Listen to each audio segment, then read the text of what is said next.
Ladies and gentlemen, boys and girls, today is Friday, May 8th. Thank God it's Splat Day, and welcome to episode 10 of Can't Stop Playing. God damn you got me. You're killing my... No, this is good. Keep this in. But I always make it a conscious effort to not giggle in the beginning, but you got me. I did. 4 seconds in, and we're already devolving to laughter and goodness. I'm your host, Zach Ghost Robo, and joining us from the far north, a man whose greatest wish for E3 is Evolve 2, Max Blitzwinger. What just happened? We just went the other order. I was like, wait a minute, did Gabe move to Canada recently? Yeah, no, see, we're in a time vortex of some kind. It's episode 10, so things are just taking on a whole new face. Things are just taking on a brand new perspective. Yes. Yeah. So, hey, how's it going, guys? And you love Evolve 2. Oh, Joining us... That's all I'm going to say, because I don't want to get into a 500-minute debate before we even start the show. Joining us from the Deep South is a man whose state favors crime over competency, the Cowboy Kingdom. Zach, you really have not gotten enough hate comments, have you? You're just sitting there and you're like, what could I say this week to get even more This hate? was specifically like a football referential intro here. Oh, for okay. Gabe. So that's why you think I'm being completely racist. See, and rude. I'm not. Just last night during Reign of Kings, I was having a conversation with somebody about this very topic, and they're like, "Oh, he's gonna appeal it." I'm like, when has appealing stuff been helpful to these NFL players that are just breaking every law imaginable?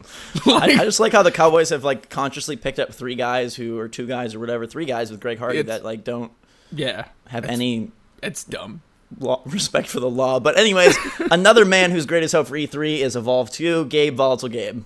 I want Evolve 3, skip 2. Yeah, who needs sequels? We want trequels.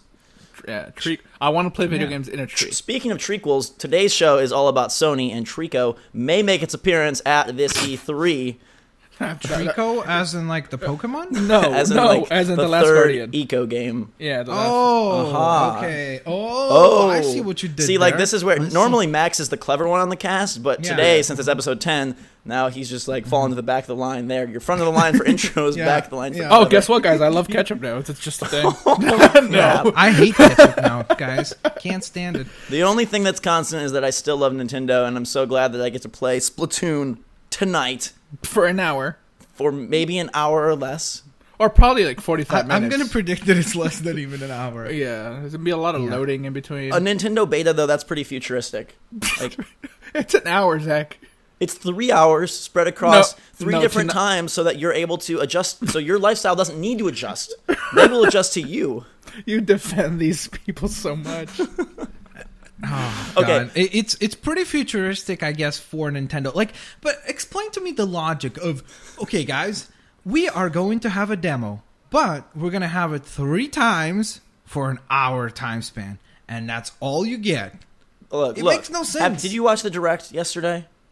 I watched highlights. Okay, so I got to tell you that in the Direct, we've been educated thoroughly that these squid children are specimens, okay? You don't control the squid children. They just erupt and evolve as they see fit. So 11 to 12, maybe that's when they're awake. Maybe we have to acclimate to their schedule. I wouldn't be surprised if when you buy the game, they also say, hey, you're only allowed to play it only from 11 to 12, and then...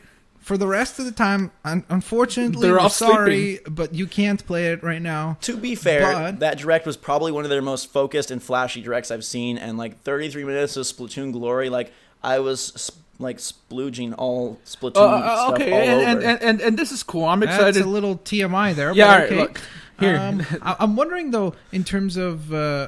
Did you not get a little bit creeped out by some of the things they showed? Like that music video? I mean, come on. If you watch that music video of the Inkling sisters or whatever they call them, if you didn't get creeped out at least a little bit, there's something wrong. No, and Zach, we get it. You love Nintendo. I love Nintendo to an extent. But Max, even if I didn't love Nintendo, like I honestly thought it was impressive that this concept has been fleshed out as fully as but certain things here are weird as hell. Like, okay, the 1 hour thing, it's ridiculous. Like, we're ranked battles. Hey, This is going to be a community goal. That means we won't let you play this thing until all of you guys are competent players. Yeah, that they're watching out for your skill set. Okay. Which, to be fair, based on Zach's argument about Evolve, maybe they should have done that with Evolve too. They locked it up until you're like level 25, and then maybe it was like some competent players. Maybe that's why Evolve has no content, because none of us have reached that level yet. There you go. E3 Evolve's like, welcome to the real game, single player, horde mode, 7 monsters, 30 hunters. Yeah. It'll be brilliant. So yeah, that's Sony for you guys. So today's show is about Sony, their press conference. Nice I mean, since they have no games, we just figured we'd fill it with Nintendo and other things instead. Yeah, because we still got to touch on a couple more things. We're going to get to the Sony stuff, but it's going to be weird since like that's the one that no one knows anything about. I mean, I think we know some stuff.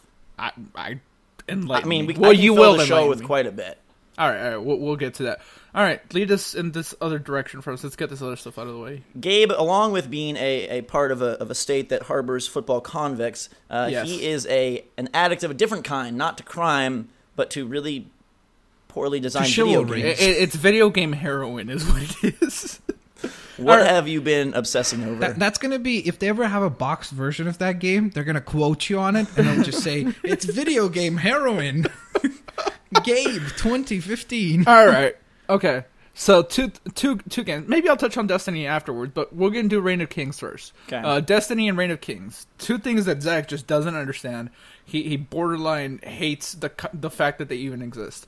Reign of Kings is basically Rust, but in like medieval times. It has a really cool concept. I've played like 300 some hours of Rust. Like these survival games where you're building stuff and basically out there in an open world surviving. These games are like my Achilles heel. For some reason, they just...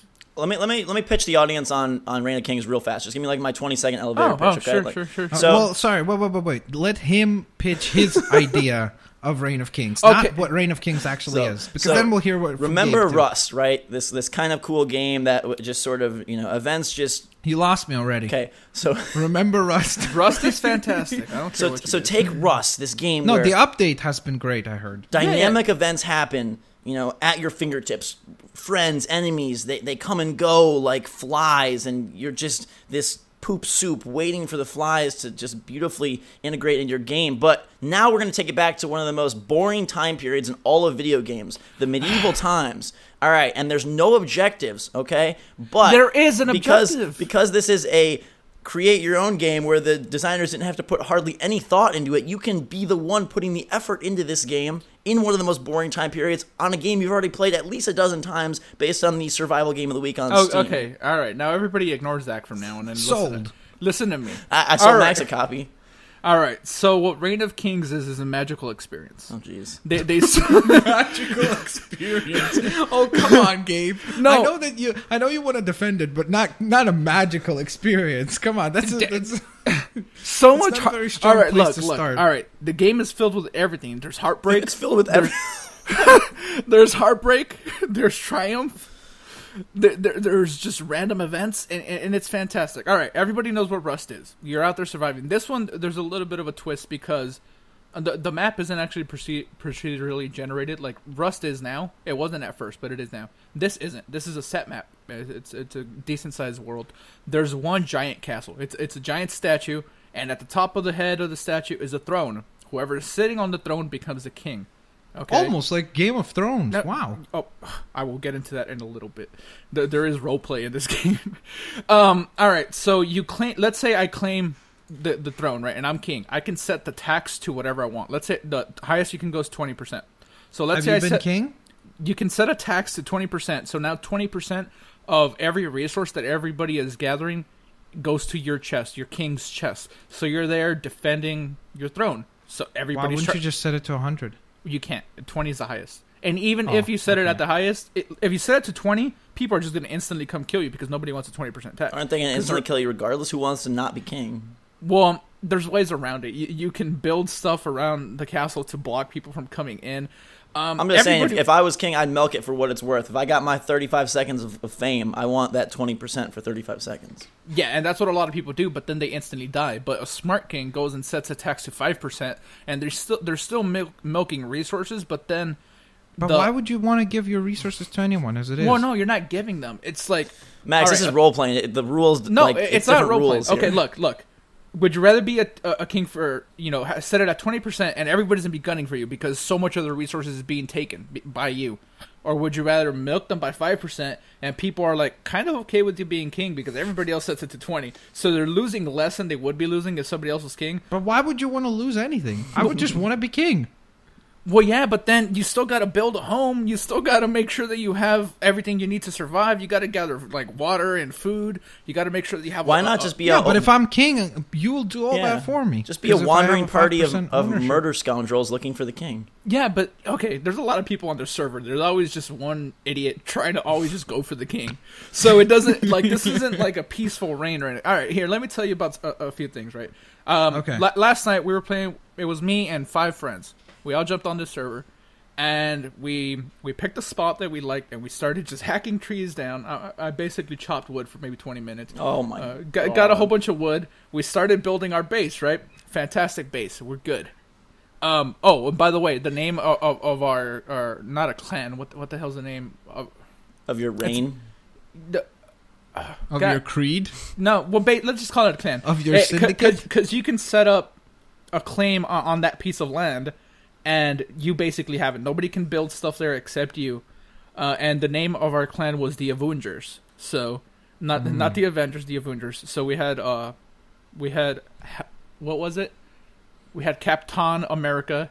We basically just replaced the A's with O's. So we were all Avengers, basically, and that was a fun time. So you had Block Widow? Huh? Block Widow? Yeah, we had Black Widow, yes. Okay. And you had a Hulk, right? No, we had Hulk. Because the O had to go to an A, so we had Hulk. From Hulk? There is no O in Hulk. No, I know. A's we replaced with O's we replaced with A's. This isn't that complicated. That doesn't even matter. Hulk doesn't have an O or an A in it. Oh, the U. All right. Max, people were not the brightest back in the medieval times. Okay. All right, whatever. We were building our base, right? Everything was cool. We were doing so well. And then this group of hooligans comes along and they want to attack us, and we're fighting, with the very limited weapons that we've been able to accumulate in that short time. There's also like zombies in the game. You have to like go down there and kill them in a certain area, get loot from them. It's fantastic. So we're defending our area, and we literally worked maybe 4 or 5 hours to have our base built. We lost it in 20 minutes because a hacker came. He went invisible, somehow got inside the house, murdered us all. And did that not just want to make you quit? Well, and here's the thing. This happened yesterday.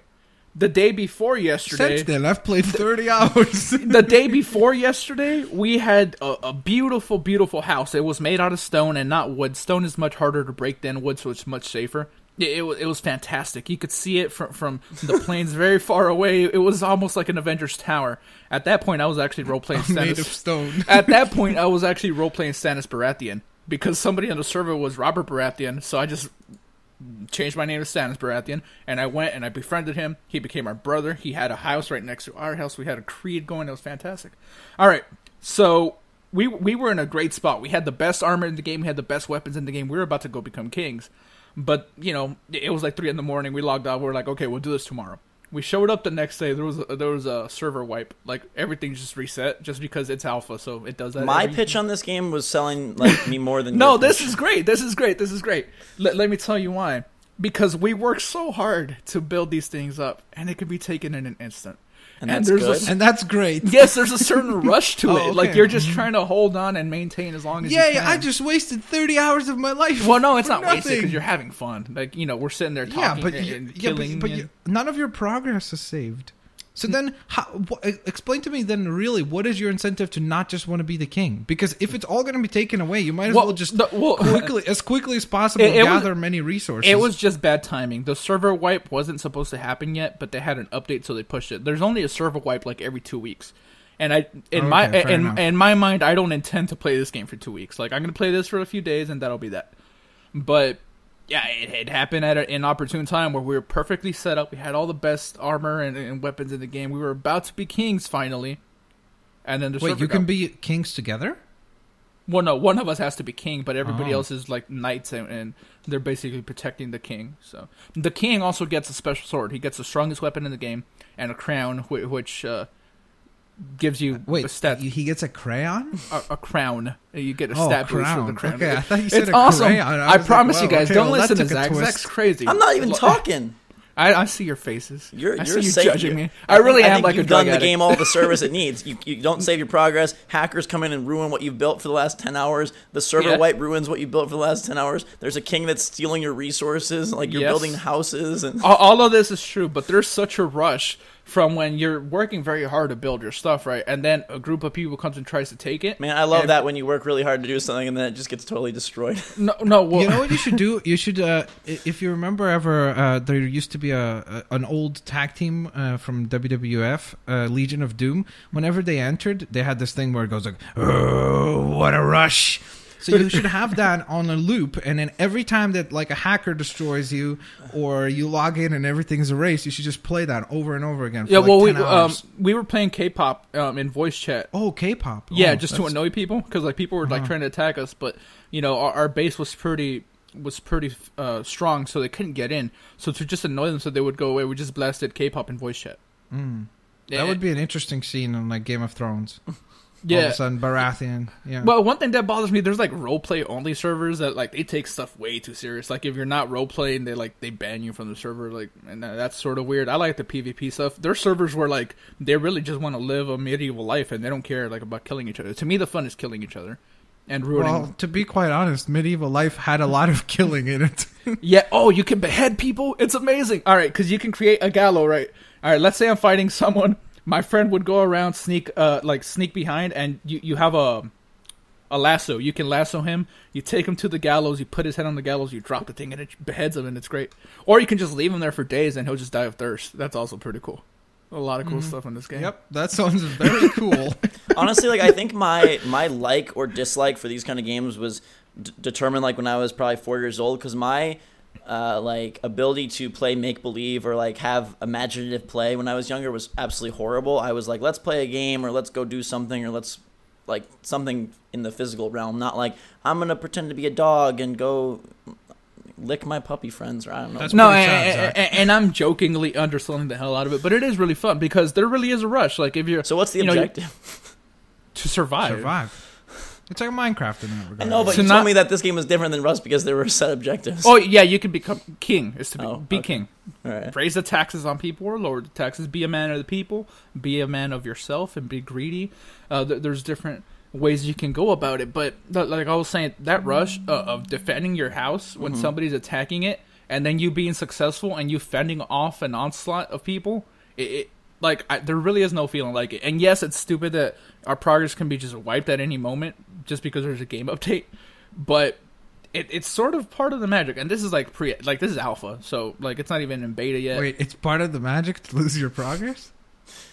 Man, Gabe, you're telling me that Nintendo makes bad choices, but I think wipes of progress is a pretty bad choice. All right, no, let me just. All right, guys, if you enjoyed Rust, Reign of Kings is a good replacement because Rust has gone downhill, in my opinion. I know people like it. I heard the new update made people love that game. Yeah, but now it's just so hard to find each other because the maps are procedurally generated. Like, there's no real landmarks like there used to be. I don't know. That game lost its magic with me, but, any game that I played for like 300 plus hours is going to lose its magic with me. So, I'm done with Rust, but Reign of Kings, man, like I said, I played like 30 hours in the past like 2.5, 3 days, and I've, for the most part, enjoyed every minute of it. And you know what the best part is? When you build a base, right? What's the best part? Yeah. When you build a base and you feel like you're really, really strong right now. You have all this stuff. And then whoop! It's all no. Oh. I'm asleep at night and I wake up and I'm like, okay, I got to go make sure my house is okay. Because while you're asleep, the world's still going so people can just go raid you. So I wake up in the middle of the night panicking that our house is gone, like that somebody came and destroyed it. So I wake up, I come into the office, I'm like, okay, I gotta make sure my house is okay, and it's okay. Then I can go back to sleep very soundly, and quite proud of myself that our house. So basically, is still there. This game slowly but surely takes control over your real world. Yeah, dude.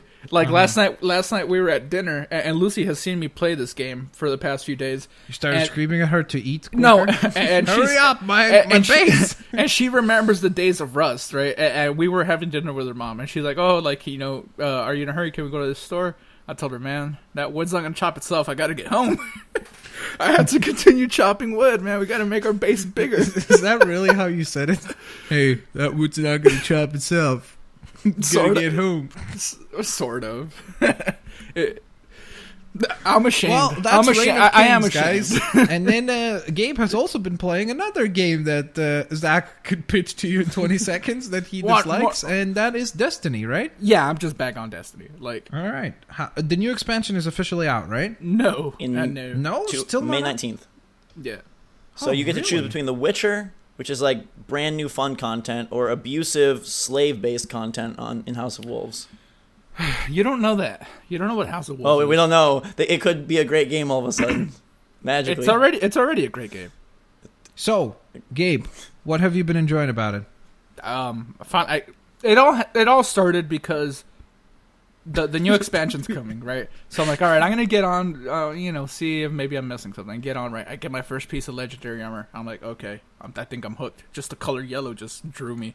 I'm like, damn, I want another one, and I leveled up. Because I was at level 27 for the longest time. Now I'm at level 29.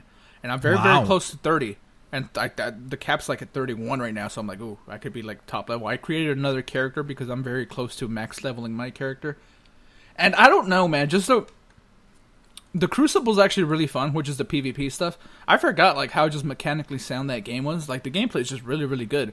And when we were talking about Call of Duty last week, and the way that Max was explaining certain powers that you can have, that there's classes and stuff now. Some of the powers were like pulled right out of Destiny, so I wanted to go back and play it, and I had a lot of fun. I played a lot of that game too. I played maybe 20 hours of that this week. So, yeah, leveled up, been doing a whole bunch of strikes, did part of the raid. Those hard strikes are actually really, really fun when you play them with people. So yeah, that's just what I've been doing. I've been brainwashed, really. I mean, the part that confounds me, we don't have to get into it, is like people say stuff like my beloved Evolve is like repetitive, and yet then they go do the exact same thing in Destiny over and over and over again. It's like totally. Yeah, totally but see, but you also write off Destiny for being repetitive when Evolve is repetitive. Like it goes both ways. But the difference, I think, is that, well, whatever. Let's save that conversation for when House of Wolves actually does. Yeah, no, but it's really cool, man. Finally got like legendary weapon. Finally got my legendary armor. You can only have one equipped at a time. Did that change the feel of the game, honestly, though, or is it just like now you have 150 points in your attack stat instead of 140? Yeah, now I'm more powerful. But there's no real feel except the numbers that you see pop off people's heads. Correct? Sure. But no, not sure. Yes, like factual, yeah, right? Yeah, but that's it. Yeah, no, but I mean, like, I guess he gets the satisfaction of like, hey, I invested time and now I've been rewarded with a really cool weapon. Yeah, like. I just wish it was cool. The like armor looks great. Shot bumblebees out or something instead of cool. Like it does +2 damage. But what game does that? Though? Like doesn't that Galahorn or something have like multiple rockets or something? Yeah, to it? Stuff like that. But it's all stat based, really. Like you're throwing more rockets. No, but the ammunition is different, no? Sure, a little bit. There's flaming ammunition. There's a cryo ammunition. Like there's different stuff. Like it's not all just like bullets, but. I don't know. I think that stuff. To me, it's all stats. It looks just a little bit different, but I don't put a lot of face value in that. Just you put the face value in the stats that you can't see or experience. I can see them. When I shoot the head, it says like 100 instead of 90 now, so I'm happy with that. And I kill them faster. It's good stuff. Let's give a quick shout out to Wolfenstein. I'm trying. Go ahead. Old Blood. Give us a 30. Let's just get all my stuff out of the way. I guess because nobody else wants to hear it. No, I mean Wolfenstein is cool. I didn't get to play as much of it as I hoped because of Reign of Kings, but I played the first 3 chapters and it's more Wolfenstein, which I'm cool with. Like it's a little bit more linear than I would like. It's a prequel to the New Order. This one is the Old Blood. I don't know. I'm sort of lost on the story because that's what happens when like you play a couple chapters and I go play Reign of Kings for a long time. I sort of forget what's happening. But the gameplay is still super, super fun, man. Dual wielding those assault rifles is a blast. The consensus seemed to be like it started slow and kind of took a long time to pick up. Did you get that sense? Well, I mean, the game's only like 4 or 5 hours long, so I don't know what a long time is. Maybe I'm right there. I just saw a lot of people saying like that first forced stealth level was a nightmare. Oh yeah. They kind of do force that stealth thing in the beginning, but I think they're just teaching you how to do it so that when you can go guns blazing, you can still sort of adopt the stealth mechanics if you choose to. Okay. The enemies. This has got to be the record for a week where you played 3 games that Zach doesn't like. This has got to be. To be fair, he hasn't really played much. He's never played Reign of Kings. I don't know if he played Wolfenstein, and I don't think he ever will. And Destiny has limited experience with. Like, of course, you're not going to like something if like you don't give it a shot. I mean, that's not true. I love Yooka-Laylee, and I haven't given that a shot. What? And that's so disingenuous. Because how do you love it if you've never played it? Because it has a chameleon. Philosophical debate. It has a bat. It has charm. It has a DK rap. Okay, but some would say that Wolfenstein has charm. The enemies are really cool. The gunplay is great. Some would say Destiny has charm. Destiny has charm for a lot of people. Sure, but we know that 20 million people. You can't tell me that the character models of Destiny inspire charm. Not for me, but for maybe. I don't think they need to. It's like a completely different I feel matter. like they do. Like that game. Like if you look at like MMOs, I'm going to show you an armor. Keep talking. I'm going to show you something, and you tell me if that's not charming. Well, not really. It's like saying something like, "Oh, Bloodborne should inspire charm." It's like that's not the theme of the game. But Bloodborne's entire life purpose isn't to go and get new gear and loot, though. And like if that's going to be the driving force of your game, I mean, I guess if you're like Gabe and the stats do it for you. Cool. No, like some armor, some helmets and stuff look cool. And yeah, here I'm about to show you some very, very cool armor. I just gotta say, like the Splatoon armor has more variation than the Destiny armor, which is like there's a lot of variation. There's a lot of variation in the Destiny armor. Zach, you shouldn't have said that. My recommendation is for you to cut that line. Splatoon has an insane amount of like look. Stuff I'm sure you guys have seen it, but I just dropped some armor in the chat, like just an image. That armor looks very, very cool. Look at that helmet, man. Look at all the gold. Look at that helmet. All right, so I'm going to tell you about this armor that's not out yet right now. Well, it's coming. What do you mean? And so it's not in the game. That is pretty cool. It's like a sphinx. The only one that's cool is the one in the middle because it looks like a cat. Yeah, it's Catman. And even the other ones look kind of cool, just the gold, the different colors, and it just has a different feel to it. And there's a lot of armor. It has like an Egyptian kind of feel. Yeah, it comes with the Temple of Osiris stuff, which is coming with this. It's out in a week and a half. For 50 days of your life, you can be dressed in gold. Hey, I'm not playing that game for 50 days of my life. That's not me. There's no checkpoints in the Temple of whatever. You have to do it all in one run. There's no. Yeah, that's sort of how the raids. Yeah, but that's the MMO nature of it. But the Temple is the 3-player. Like, purchase a ticket and go in and see how many matches you can win, correct? Yeah, but no, there's no checkpoints. So, like, think about... There's only 3 max.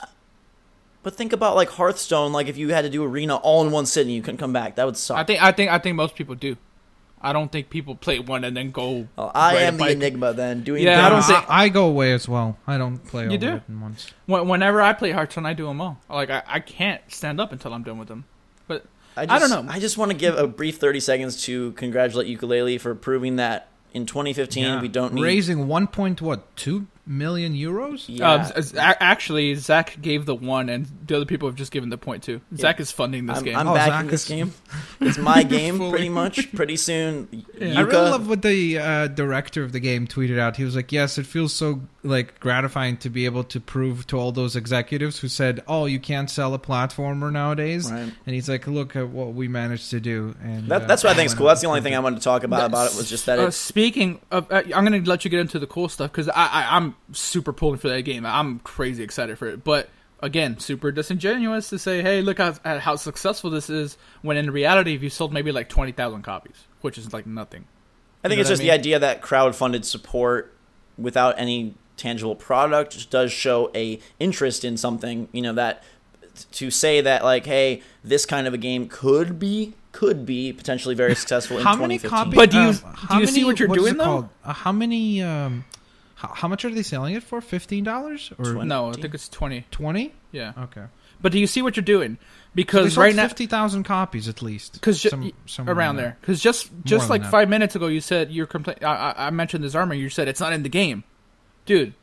There is no game with Yooka-Laylee. Oh, no, I'm just saying the idea that there are people who are willing to drop money without any reward currently for a year, right? A year and a half, or whatever it ends up being, and that there is some oomph behind a game that is bright and colorful and kind of evokes a totally different motif than Destiny or Gears of War or God of War or whatever. Like, to me, that's just promising that perhaps we will end up getting some variety. Maybe even at E3 we'll see another, like we talked about last week, like a Banjo-Kazooie mainstream game being announced or something of that nature. I mean, just. I mean, I kind of doubt it because of the problem here. It is still true in terms of like, hey, this is good numbers for like an indie studio, but for an EA or an Activision or Ubisoft to look at this and be like, it's like, to them, it's probably more like to look at it and go like, there's proof why we shouldn't do it. Well, I think it'd be really interesting to see if a company like, say, EA, take them. What if their next Battlefield game they put on Kickstarter, fully knowing they're going to dump money into it, but just to see how much fan support and fan dollars they would get? I would love to see that comparison. Well, they can't. Like, that's not going to be accepted. That's a publicly traded company that I'm taking. I know. I would just love to see for the comparison, because this isn't sales. This is free dollars. Yeah, this is like passion and kind of. Right. So just what that would equate to. Either way, I think the idea of a chameleon transforming and just sort of the clever. Yeah, it's just cool because again, like this group of people who are passionate about this type of game get to create their own, bring their own vision to life, and the fact that it continues to reach more and more milestones, and like I think the next one is like a fully orchestrated soundtrack, which is awesome, especially because they already posted 2 soundtracks and you could listen to them. They hit all their stretch goals in the first day, which was insane. Man, Yooka-Laylee has jumped to like close to the top of like my most hype for, because that's next year, right, or the year after. It's I think fall 2016. Okay, so maybe a year and a half from now. I think it's a good thing, but you want to talk about ugly graphics, we can bring in they announced Tony Hawk 5, and those graphics look pretty dated. Same with Yooka-Laylee. I know it's super early, but it doesn't look great. I think Yooka-Laylee looks pretty good. The little gameplay sample. Yeah, it doesn't look great. That's the best lighting we've ever seen in a platformer ever, outside of Wii U stuff. That's going a little. Really? You didn't think it looked good? No, I think it looked good, but I'm not sure if I'd go as far as to say it's like the best looking platformer ever. Yeah, I wouldn't say that at all. What looks better? Character, goofy platformer. Any less in the last probably 5 Mario games. Yeah. You think Wii Mario looks better than this? No. Obviously not, but... Well, just because that's not HD. Doesn't. That's just not HD. Yeah, but so it's not fair because it's also... Yeah, it's not a HD version of it. But I think Galaxy looks better. Yeah. Whatever. Cool. Good stuff. Some good announcements this week. We had Garden Warfare 2 be announced, whatever that ends up being called. Mirror's Edge 2 being like placed in a window. Did they even say that it's Garden Warfare 2? They did. They later came back and on a follow-up call, he updated and said it would be the next installment. On the first one they said, because they said it's a new PvZ game, and then they never. GameSpot interviewed the guy and he said, or some follow-up call said that.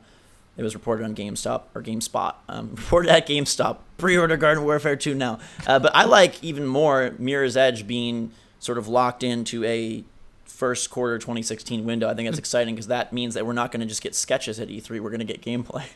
That smells like a March game. Smells like it? What's the scent? I don't know. I don't even have a sense of smell. But... I don't know. It just feels like it's a March game. The way that they're phrasing it, like, oh, it's early next year. So February is usually not a time they do it. January is too soon because Christmas just happened. So I think they wait till March. And it is interesting, though, because like the last time we saw that game, it was all concept stuff. So it's like, how much were they able to do in such a short period of time? That's cool. Yeah. To see that. Well, hopefully, of course. We don't know yet what the actual product looks like. We'll find out soonish.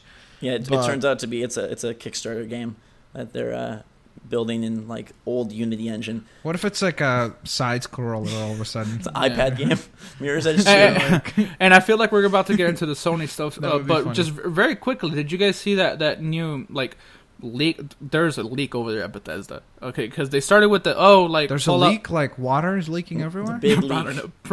Yeah, because first the Fallout stuff, IGN reporting that like, hey, yes, this is going to be announced. Sources are saying. Is that a leak or is that like a confirmation of like what we've already known? Well, it's not. Bethesda isn't confirming this, so it is a leak because also the Dishonored 2 thing. They're saying, but then it's not really a leak. I think all this confirmed. is BS. It's just a rumor again. No. This seems like pretty legitimate. That based on what? Well, they have a splash page for Dishonored or whatever. It has a name, and they said that one I know. I'm talking the Fallout one. Based on their source, I don't know what their source is. Yeah, but this is what I mean. It's like I feel like then it's not confirmed yet. It's still just a rumor at this point. Oh, sure, but it's such an obvious rumor. To be clear, like the rumor was that Bethesda would show 20 to 30 minutes of Fallout gameplay at the end of their upcoming conference on June 14th. And that it will be behind closed doors. And that it will be coming out in 2016. I will say that the person who breaks a crap ton of news on NeoGAF said that he does not believe this rumor. So I still am holding very true. Shinobi 602, who's like a insane. Did he say he doesn't believe like at all? No, he thinks it's coming 2015, and he listed out all of his reasons why that it's that our like hope can still carry on. Yeah. I mean, well, Dishonored just that it won't be at E3. Like they're gonna tease it, like it's probably gonna be part of their press conference, but that the game itself isn't like quite ready to be shown. Like so, I had hoped that maybe that game came out this year, but that's not happening. They have to have one of them out. Bethesda can't go the whole year with nothing. Yeah, they have to have one. Yeah. So probably Fallout 4. Let's do something magical for our 10th episode. Who needs iTunes reviews? Well, we do. So if you would like to review it on iTunes, that would be great. But we have a very special Lego blind bag unboxing. Okay. Let's do this live. So I'm going to be the play-by-play here. Max has I have some of the brand new Lego minifigures for Series 2 of the Simpsons line, which has all of these people on it. So, Zach, pick one. Pick one character. One Simpsons character. Bart Boy. Bart Boy, yeah. Well, it's Bart Man, but okay.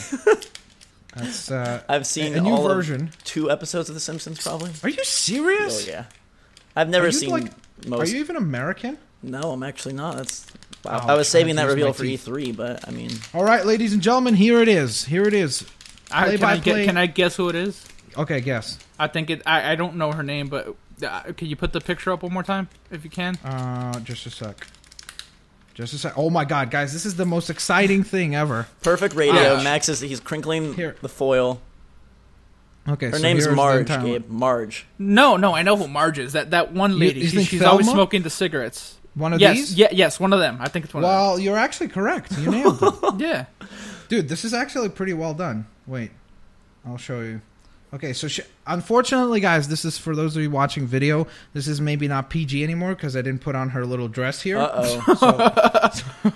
Yeah, so I legitimately thought it was going to be her. That's awesome. But there she is. And it looks like... Does she work like as an optometrist? Because she has one of those like things, where you can check your eyesight. Where it's like, hey, name the letters and stuff like that. So. I haven't watched The Simpsons in years. So. Yay! There we go. That's pretty exciting. All right, what do I get for guessing correctly? You get to go first in the lightning round. There you go. We take your premonition skills to the next level. We're going to move ourselves towards the Sony side of things.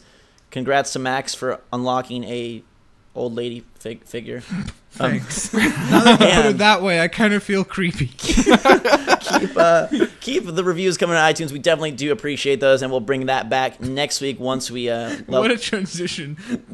Great job for unlocking an old lady, and keep your reviews coming, guys. And the lightning round is here, and Zeus is... he has a Sony tattoo. Do you hear that crackling? I do. And so this one is all about Sony, of course. Last week, all about Microsoft. Next week, we get to go to the beloved homeland. But for now, round 1 of the lightning round starts off with a question that I think is very interesting. And that is, The Last of Us Remastered proved to be one of, if not the best exclusives for the PlayStation 4. Do you think that the God of War 3 remaster coming in July will have a similar effect, or is that game not of a caliber to attract such a new following? That game, I mean, that gets a resounding no. Not just a no. Really? But yes. I think I would say it's the second best game on second best exclusive. What do you mean, on PS3? PS4. Wow. Once it comes out? Yeah. Last of Us Remastered than God better of War than 3? Bloodborne? Resogun, Bloodborne. That's two Resogun? God of War 3, like that opening level. Helldivers. God of War 3, What, you laugh, but yes, I'd rather play Helldivers than... Okay, I'm not saying what you'd rather. I'm just saying, like, impact-wise. The general, yeah. Sales-wise. Look, I think it will do well. I just think Last of Us is one of those games that, like, had lightning in a bottle, you know what I mean? Where it's very rare that you can release a new IP and for it to do stellar right away. Like, even Halo wasn't that, I don't believe. Uncharted, the first one wasn't, like, a huge success. It became a success over time. It slowly built itself up.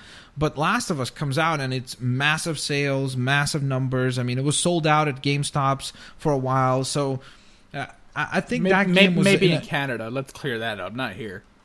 That game was never sold... Here, sold out? No. Okay, well, I don't know. Here at AB Games, we had it sold out. I remember specifically when I went in and you couldn't find a copy. Yeah, no, that didn't happen here. Okay, well, doesn't matter. The fact is that game sold really well. Oh, absolutely. Right, I'm just saying. So I think that game is like in a different echelon, and I think that more people, because it came out so late in the PS3 cycle, it almost felt like, oh, it's a fresh game on the PS4, whereas this is going to feel like a remaster of an old game. I don't think a lot of PS4 owners looked at Last of Us Remastered as a remaster. They looked at it as a new game, whereas this, I think they're going to look at it as, oh, it's an older game looking that much better on PS4. If anybody knows this off the top of their head, I don't, but I'm just waging a guess that maybe God of War 3 has sold the least out of the three.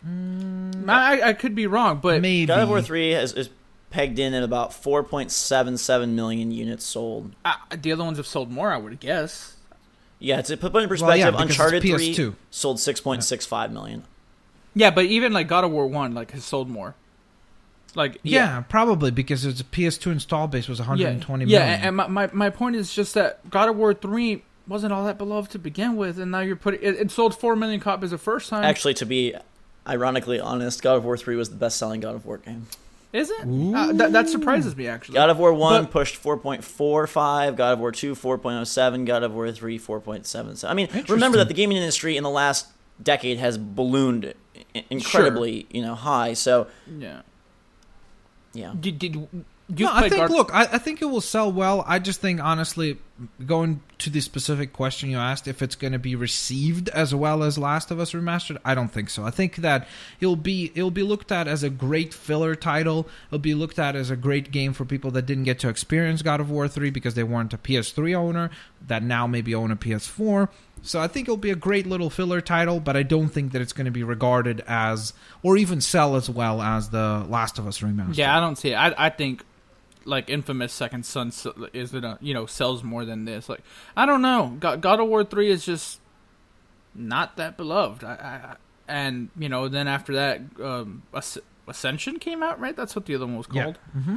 And just the God of War name doesn't hold as much weight as it used to. Wow, look, it's almost like you're saying everything we said about Gears of War last week, and we got a lot of hate, by the way. Apparently, we were told that we live on a different planet, Zach. Yeah, Gears is alive and well. You guys are crazy. Gears. Yeah, I was genuinely, I'll be honest, I was surprised. Maybe it's just me and like my group of friends that don't care for that franchise anymore, but apparently there's still a big following, so that's great for Microsoft. I mean, I think that's awesome that there's still a pretty strong community. I'm blown away by the numbers here, to be honest with you.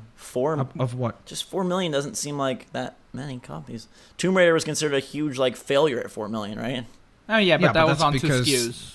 It was on 2. It was, yeah, 3 SKUs if you count PC. Interesting. Yeah, but Tomb Raider, either way, I think it's just a mess on the marketing dollars. Yeah. God of War fans will eat it up, but yeah, that's cool. That's next lightning round. Lightning round number 2 coming down. Gets a little bit more divisive here. Between the two biggest console-exclusive juggernauts, Uncharted 4, which we expect to see a lot of at E3, and Microsoft's Halo 5 Guardians, which one do you peg selling more for its respective console? Oh, that's tricky. I have to say Uncharted just because there's more PlayStations out there. Yeah, that's a good point. And people still really like Uncharted 3, like a lot. Yeah. And the last Halo 2, I guess we came down to saying with no real fault of 343, but it's not as beloved because they went so different, I think, or so same / different. I don't know. I think they went so same / different. Got to tell you that. One or the other. 343 Studios, they went same / different. What a great shot. Well, I think you. But I mean, by what I meant by that, the install base. I think it's the install base is the answer. Is just literally because. I forgot about the fact that the PS4 is almost outselling the Xbox One to 2-1. So I think that because of that, there will be more of a following for Uncharted. Yeah, so, and the point I was trying because to I think if they were in a level field, I think Halo definitely gives Uncharted a run for its money. Well, what I was trying to say is that I think the Halo franchise is just a little soured right now in people's minds. I'm cool with it, but. Yeah, but you could say the same thing about like what we said with Gears last week, right? Yeah, but you can't say that with Uncharted. This is my point. Yeah, that's true too. Yeah, that was my point. But even though some people did say that 3 was way worse than 2. Like a lot of people praise Uncharted 2 as the favorite one of the trilogy. Sure. I would say... Because I think Greg Miller got a lot of hate for like giving Uncharted 3 a 10 or something. Yeah. I would say that I think it has a chance to be very close despite the discrepancy in console sales, because to me the Halo brand and genre transcends more than the Uncharted brand and genre. And I feel like in general, if you have an Xbox One, you're probably, regardless of your background, your likes or dislikes, probably more likely to pick up Halo than a non-Uncharted fan picking up Uncharted. I don't know. I just feel like the first-person shooter genre provides a lot bigger, more audience. entry. So that's what I said. I agree with you. Like, I think that it if it was a leveled field, but like you see, if let's say by the time Halo comes out, there'll be like, let's say 15 million Xbox One sold through, right? Mm-hmm. And then there'll be probably, I don't know, 25, maybe 27 million PS4s. Okay. You know what I mean? It's just, that's why I think it'll be difficult to compete on that basis. Plus, Halo comes out during the period where it's going to compete with the new Call of Duty and a new Battlefront in that first-person shooter caliber, whereas Uncharted comes out and it doesn't really have a competition on par. You know, like there is no third-person shooter on the level of Uncharted coming out anywhere around the same time frame. To be fair, you're also missing out Destiny, because and I'm not even trying to be funny. And Destiny. There's a big expansion coming this fall, and I think that's also going to be competing for people's mindshare as far as the big FPS that they're playing. I just think like they never reported final Halo 4 sales numbers, although it did break franchise records in terms of opening day numbers. But Halo 3, for example, as reported around 12 million units, Halo Reach around 10 million units. These numbers are nearly double the Uncharted franchise, in some cases triple, and so. Yeah, but that's also when Xbox 360 was double the PS3. Yeah, I don't know. I think that there is a high chance that coming out in the October pre-Black Friday window, that maybe that is a great opportunity for them to ship every Xbox One. You know, I wonder what the attach rate basically will be. Like when you buy an Xbox One this fall, that plus Halo Guardians, like what is that? And if it's... Yeah, we'll see. Maybe that will be the game that makes a lot of people buy an Xbox One, sure. Right? If you're holding off, that would be what you dive in on. The third question, the final round, will carry us straight into our main event about the press conference and what Sony reveals at E3. What is your over-under on us getting The Last Guardian, or whatever it's called, at E3 I think we're this getting year? It this year. 100%. I always say this, but this has to be the year, which I've been saying every year for the last couple of years. Everybody has been. Yeah, at some point they have to do it, and I hope it's this year. No, I just think the reason why it is this year is because I think that they pulled it from being a PS3 game probably 2 years ago to being a PS4 game, so that probably took a huge development, right? Like to redo it and redesign and everything. I honestly would. I know this probably sounds absolutely insane, but I wouldn't be shocked if they say it comes out this year too. Like they show it and they say this is our big fall game, like because we're pushing Uncharted. I think that this is a big enough game for the gaming community to like say here it is as our fall kind of release, for people to go like goo goo gaga for it and go bananas. The only thing with that is I think that game has changed a lot since what they've shown. I think they didn't even show a lot, but I think what it is now isn't what it was at that point. Yeah, so, I just think because like look, the problem comes down to this. When they're always asked about it, hey, is this game canceled? They constantly say no.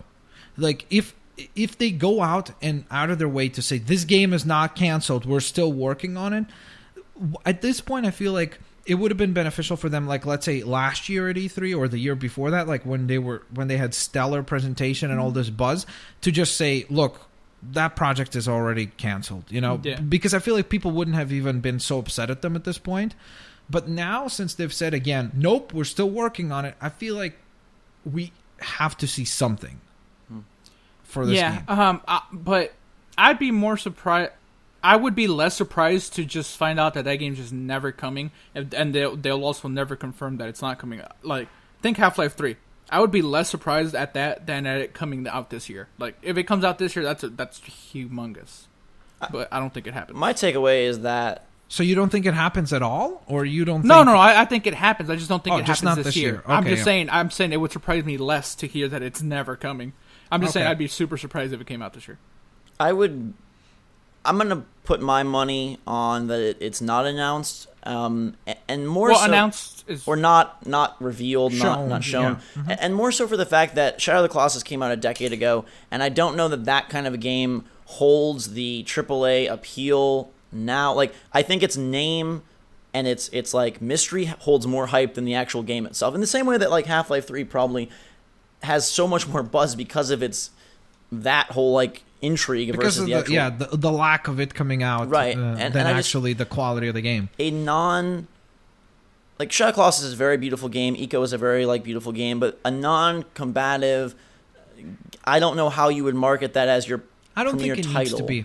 I don't think it needs to be, because look what they did with Bloodborne and The Order. You know, I think we've shifted away from I think that, generally speaking, except for Uncharted, I don't think that Sony in general has anything that they kind of position as like, oh, we're going to sell 12 million copies of this, you know?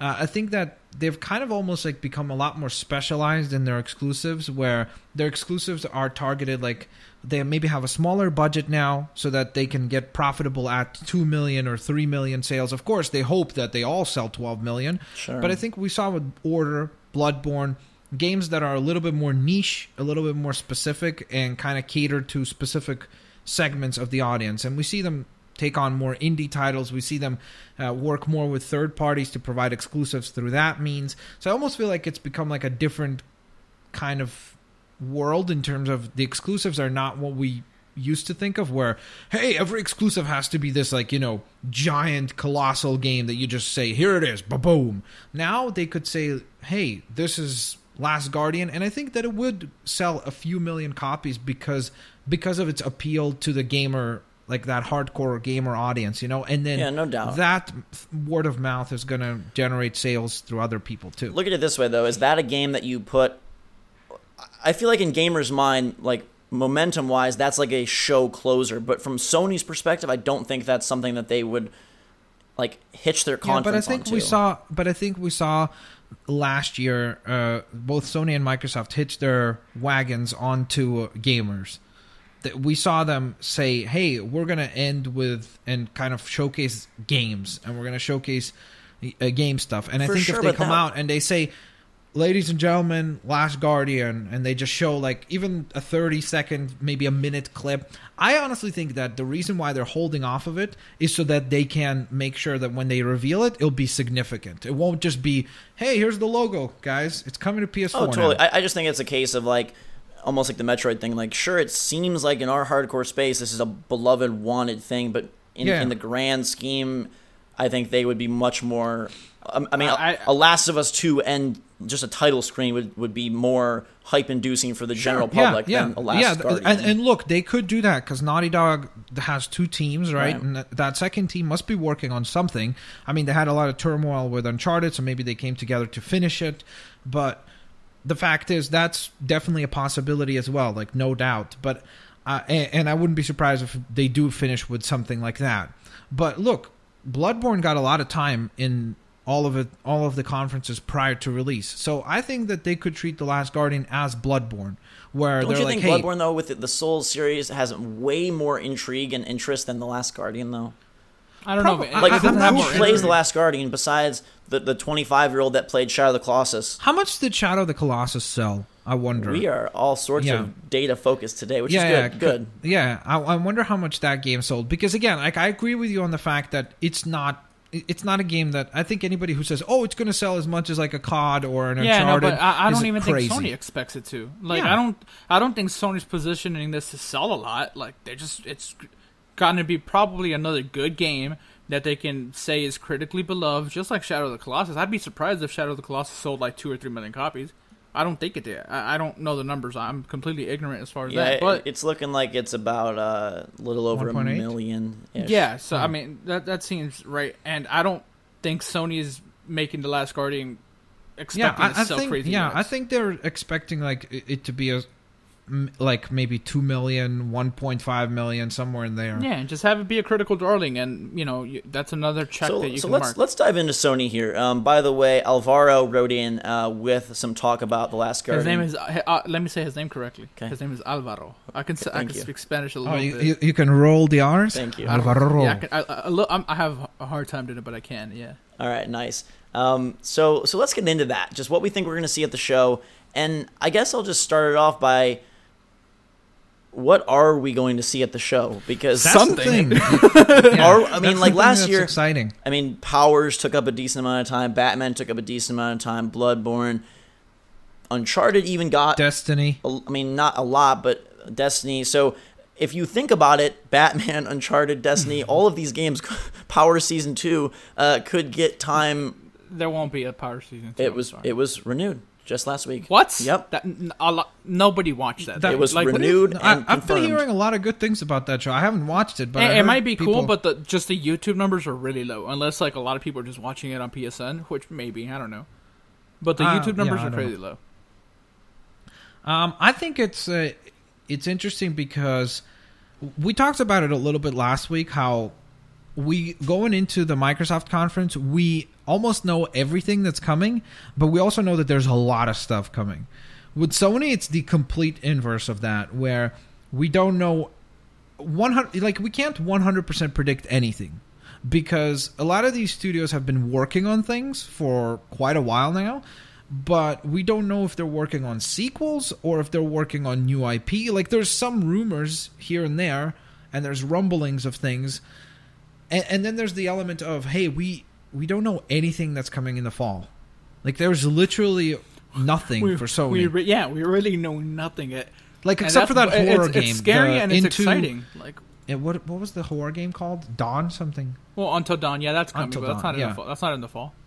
I bet that game gets pushed back to the fall. That was supposed to release summer 2015, and we haven't heard a date. So unless they're like, it's out next week at E3, I wouldn't be shocked to see that get pushed back to Halloween. To sort of fill that Evil Within. But then again, that's not a huge game. That's a $40 game. So people we've spoken about just a state of mind when people see a discount game that they don't automatically think Sure. Yeah, they need something to compete with the Halo. That's really, in my opinion, that's really the kind of title they need to put out there. And of course, we know that Uncharted was supposed to compete with it, but it's no longer going to be happening. So what can they put out there? Uncharted was supposed to compete with Tomb Raider. I don't know what they're going to use to compete with Halo. I don't think, if you're comparing I don't think so.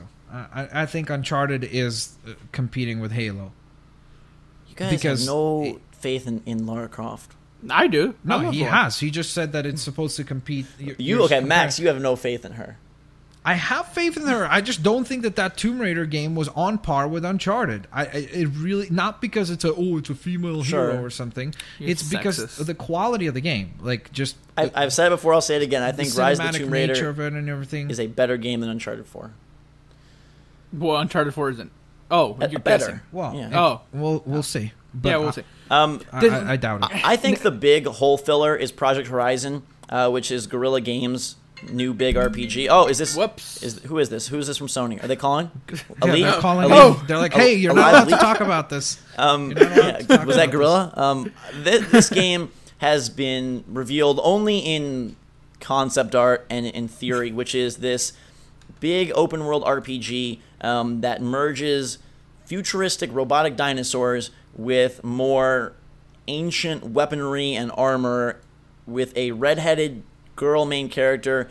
There's been details revealed, though, so people know something about Let's just make sure Zach is not the one that's pitching it on the stage, because that was... Okay, dude, most 3 people bullet would points. Just be like, what? 3 bullet points. Pretty girl, robotic dinosaurs, and tons of open world weapons. I think that's a pretty good sales pitch. I thought you hated open world. Make up your mind. Okay, but here's why I hold faith in this game, because... It's a girl. A little bit. But I like Killzone. But I don't think Killzone excels in what it is. More so, the mechanics of Killzone, I think, are really sound. And so I think Guerrilla, if broken free of sort of the linear first-person shooter thing, might be able to take their talents and employ them in a better way. This game is being sort of promoted as like or theorized as a Skyrim style game, where you'll be going around and aligning with factions, collecting weapons, fighting these gigantic dinosaurs, huge open world multiplayer, more of a third person shooter focus, I believe, than first person is what I've heard. And that game would, to me, it seems of the quality, or at least of the potential quality, that you would put that as like, this is our marquee title. And as much as Sony cares about the gamers, they have these more niche games, Bloodborne. Like, as a big giant corporation, they have to be thinking, we would love something that sells 10 million copies. Like, they can't not be wanting that. So and this is that. I think a Skyrim-esque game gives you a lot more chance for that than Last Guardian. Sure. And wait, and I missed this. I'm sorry I cut you off there, but are you saying this is coming this year? I believe Project Horizon gets announced and released this year. I heard that there was a chance they could have shown it last year, depending on what Microsoft did, and they ended up not. Which, again, I don't think that's how press conferences work. Like, I think they definitely have. I've heard many times throughout the years that they have like a Plan A folder and a Plan B folder. Oh yeah, that yeah, but it's not like, I always found this comical last year when the one before, when they announced the prices for the consoles, and that Microsoft said, "Oh, ours is like $400," and that like Sony changed it to $350 just to undercut them. Like, that doesn't happen. Oh, it could. Why? No, because that's so much money that's lost. They can't just make that maybe decision. With the money, but like people said, many sources said that last year there was a Mass Effect 4 trailer ready to go that they didn't show because they didn't feel like they needed it. I think that there definitely is an element of where they look and they're like, okay, do we need to show this? Do we not need to show this? Like, how well did their conference come off and stuff? Like, that for sure happens. I agree with you in terms of the adjustments and such, but I don't know if the financial decisions are made on the fly like that, because, again, when you're a huge company like that, like, you need to have all executives the console prices couldn't have happened like that. It just couldn't. Because that's a lot of money that you're just. I mean, again, it could be an element where they went to the show with kind of two prices approved from executives, and they said like, okay, we'll see what happens. If depending on what price point, like if they come out at $450, okay, we'll go $399, so that we can kind of have that extra advantage. And like maybe they had kind of an idea. Okay, if they come out at $450 with the bundled Connect, then we'll do $399 without the camera, and so they had kind of like a bundling price in mind. That's definitely a possibility, and then they just kind of decided on the fly which one is... Sure, anything's possible, but I'm just super skeptical. What about Horizon, though, Gabe? What about Project Horizon? You don't seem sold at all. I would be crazy sold. Okay. Guerrilla Games, they're good at making video games over there. But the only thing is, like, the way you're making it seem is like that's their big game. That's but who does Sony have? What studio are they going to put this onus on? All right, no, but okay, if they want that game to sell 10 million copies, they need a hype cycle for it. Like, they have to do it. Like, they have to promote it. They have to put marketing dollars into it. Like, didn't work for Evolve. Didn't work for a lot of games lately. I feel like companies are more learning that it's silly to have a longer hype cycle. I'm not saying like a longer hype cycle, but you gotta have time to promote it. Right now, we don't even know the name of the game. What do you mean? If it gets released announced in June and it comes out in November, that's plenty of time. It's 5 months. You think that's enough time to build the hype that they want? I think that we've seen that any game that has gone a longer hype cycle has been dwindling down. Like, look at the hype on Arkham Knight right now. I feel like less and less people are getting excited for that game. Yeah, the closer we're getting to it. So I think that the idea of a game getting announced and coming out in the same year is absolutely the way to go.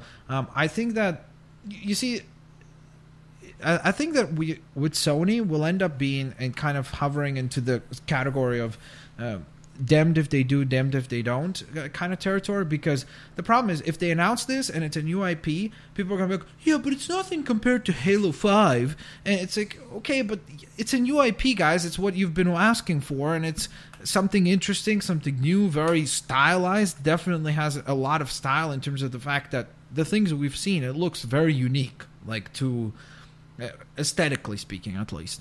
So we'll see what the gameplay is like, but again, it's a new IP, and it's something that could be different and new, and I think it's kind of unfair to say, hey, they need to have something positioned against Halo, because the problem is there really aren't all that many franchises that are at the scale of a Halo. Like, when you talk about Halo, it's... They don't got it because they're doing really well and they're kicking Microsoft's No, butt I said they have them. them. Like I said, they got them. Like they have franchises that what? are as... What do they have? What sells 10 million copies? What Sony franchise can sell 10 million copies? Gran Turismo can get close. I really don't think that Gran Turismo sells. I know it does. Yeah, I know. But I don't know that it does 10 million. Look, I think the way that they lay this out is, hey, we've got the game that you guys want coming next March. Uncharted 4, it's going to be the wrap-up of Nathan Drake's, storyline, blah, blah, blah, blah, blah. Here, let us show you what our console can do. Guerrilla Games made the prettiest launch game across both consoles in Killzone Shadowfall. Now we've given them time. Their second attempt on PS4, second iteration, is now gorgeous. It's an open-world game. It's seamless. It looks beautiful. Look how great this is. Give this a shot, and hey, don't worry, because a couple months later, you will still get your Uncharted 4. So come check out our big, new, beautiful thing, and then we're still going to satiate you with the dessert you want in March. You sound like you've been practicing to give this press conference yourself. Do we have a couple of predictions? Because we do. Sure. Let's go to the polls here. Serena Anderson writes in. With a couple. She has been a big fan of the podcast and says that it is a weekly routine for her to listen to while doing homework, which is absolutely What's her name? awesome. Serena? Serena. That's awesome. I've actually met her in person. Thank you, Serena. She says that she thinks the Sony conference may have the opportunity to bring in some WoW-type surprises. Her wishes are Jak and Daxter, Crash Bandicoot, Spyro, Ape Escape, something from sort of the yesteryear of PlayStation history. But she also thinks that they will do a lot on Project Morpheus, God of War, and Project Horizon. And I wanted to use her email to kind of touch on their stable of franchises. Do we think that any of those... Crash has been rumored forever. Do any of those games come back, or is that just all sort of like long gone, dead and buried? I could be wrong, but I think Crash isn't Sony's. Like, that's an Activision game. Yeah, I think Crash is... Well, the thought was that they purchased the rights back. That was the PlayStation Experience rumor from last year. Just yesterday on our good old friend site NeoGAF, there was a little rumblings that maybe a Medieval game was coming. Why would they do that? Who cares about Medieval? Well, apparently you care about medieval games. No. Rant about Reign of Kings. That's very, very different. Like, this is. Do you remember Medieval, the game where you play as that skull guy? Yeah. Look, it could be a small game, right? Like, the thing is, look, if it's on a small scale, who cares? Like, look, if they say, hey, we hired a little studio, right? Some indie studio that's like well known, right? And they say, hey, here's the IP, go do something interesting with it. And it's a $20 game. What's wrong with that? Like, I think that's a great idea. There's nothing wrong with it. But I think we need more than one big thing. So even if Guerrilla's game comes out, like, let's say Zach is completely right, that's enough. I think if you they think say one game's enough. I think if they say, hey, we have Gran Turismo and this, that's enough. I think that it holds its own because of the other stuff that they have, which is the exclusive DLC things and all that other stuff. I think that it will drive them into 2016, where then you can take hold with Uncharted. I think you're missing my question. Then what the hell is the rest of the press conference? They need to fill up an hour and a half, because that's usually what they do. So it's just an hour of indie games? No, it's indie games. It's more Uncharted 4. They'll say, hey, here's another 20 minutes or 10 minutes of Uncharted 4. The indie game thing doesn't hold up as much. I mean, we're seeing Xbox One capture all of the game, not all, but majority, like Shovel Knight coming to Xbox One. Another one was just announced. Rogue Legacy's coming. Rogue Legacy, like everything that Sony like tried to tout as like, we have all like the coolest games, is now coming to Xbox One. William writes in. Yeah, but as they're getting that, Sony got Axiom Verge, Helldivers. But none of those games are pushing consoles. They're not. They're not. No, they're not. But they're good filler games. They're games that are getting 9s and 10s. For E3 though, or for just for their console? I mean, no. I guarantee you, Sony does a similar thing they did before with the indie thing, where they're like, "Hey, and this is our indie push." And yeah, but that's a small chunk of the conference. And what do you mean? It'll be 20 minutes. Last time it was okay. All right, cool. Minutes. Look, you do 20 minutes indie. You do like 15, 20 minutes Uncharted. Okay. You 15, 20 minutes. It's a real long demo of Nathan Drake walking around. Yeah, that's my point. Last time they did it, right? All right. Okay. All right. So let's say they do Guerrilla's game, Uncharted, these indie games. Is that it? No, and then in between all of that, we're going to get stuff like Project Morpheus, for sure. But let's go to William here. William has quite a few ideas, and I think some of them are quite likely. He talks about a Resogun sequel, or whatever that company is working on, since that was sort of one of the darlings of the launch cycle. He talks about something like an Outlast 2, or maybe a mid-tier indie game that could now become like a full-on game, or at least... Outlast wasn't... I don't know why Outlast would be at Sony. That's the only thing I don't understand. A supposition, an example. Knack 2, which I would be excited for if they dip back into the well of either Infamous or Knack. He thinks Powers will be shown. He also puts something quite interesting that I would be intrigued to see, which is what if through the Sony partnership we got a Last of Us movie trailer or some movie related. Yeah, that's a possibility. They haven't started filming. Well, right? A sizzle reel or like of what footage or a logo is what we can get. Actress reveal. Yeah, they could do something like that. at E3. They did Powers last year for like 15 minutes. That like took up a huge but that they had But William also thinks Arkham Knight gets a good amount of time. Uncharted 4, Gran Turismo, Street Fighter 5, which I think Street Fighter 5 will for sure have a slot there. There is another game that nobody's talking about. He says Quantic Dream could be with something, their next Heavy Rain Deep Down type game, Deep Down from Capcom, if that still exists, and then Until Dawn. So they do have stuff, and then he wants me to make sure, Gabe, that tell Gabe that Gears will never be the same without Cliff Bleszinski. Judgment is proof of that. Yeah, I mean, look, we don't know what's Sucker Punch doing. What's Bend Studios doing? What's Japan Studio doing? And these are all super awesome questions. That Santa Monica. God of War 4? Yeah, so say that. Don't say that the conference is going to be filled with 20 minutes of Uncharted, 20 minutes of Guerrilla's game. And I know, but we're talking about things that we know are going to be there, right? Like, we know. We could say, oh, look, we don't know if they show up. But the fact is, most of these studios have not done or have not kind of spoken for 2 years plus, which means that's a development cycle. So that means that there's a very good chance that Sony comes out and they say, hey, these guys are doing this, these guys are doing this, here's God of War 4, here is Gran Turismo, here is Deep Down, here is another Sucker Punch game, whether it's Infamous or a brand new IP that they're working on. Like, there's definitely questions there in terms of like, okay, what are these studios working on? Because with Infamous, like, I know some people are going to say, well, they just had Infamous, but that was like, they've been working on that since probably like 2012, right? 13 at least. So since then, they've begun work on this new game that Sucker Punch has. Yeah. Do they announce it? Do they not? Yeah, and that goes without saying. Sony is at the same time the ones that worries me the most and also the one that excites me the most.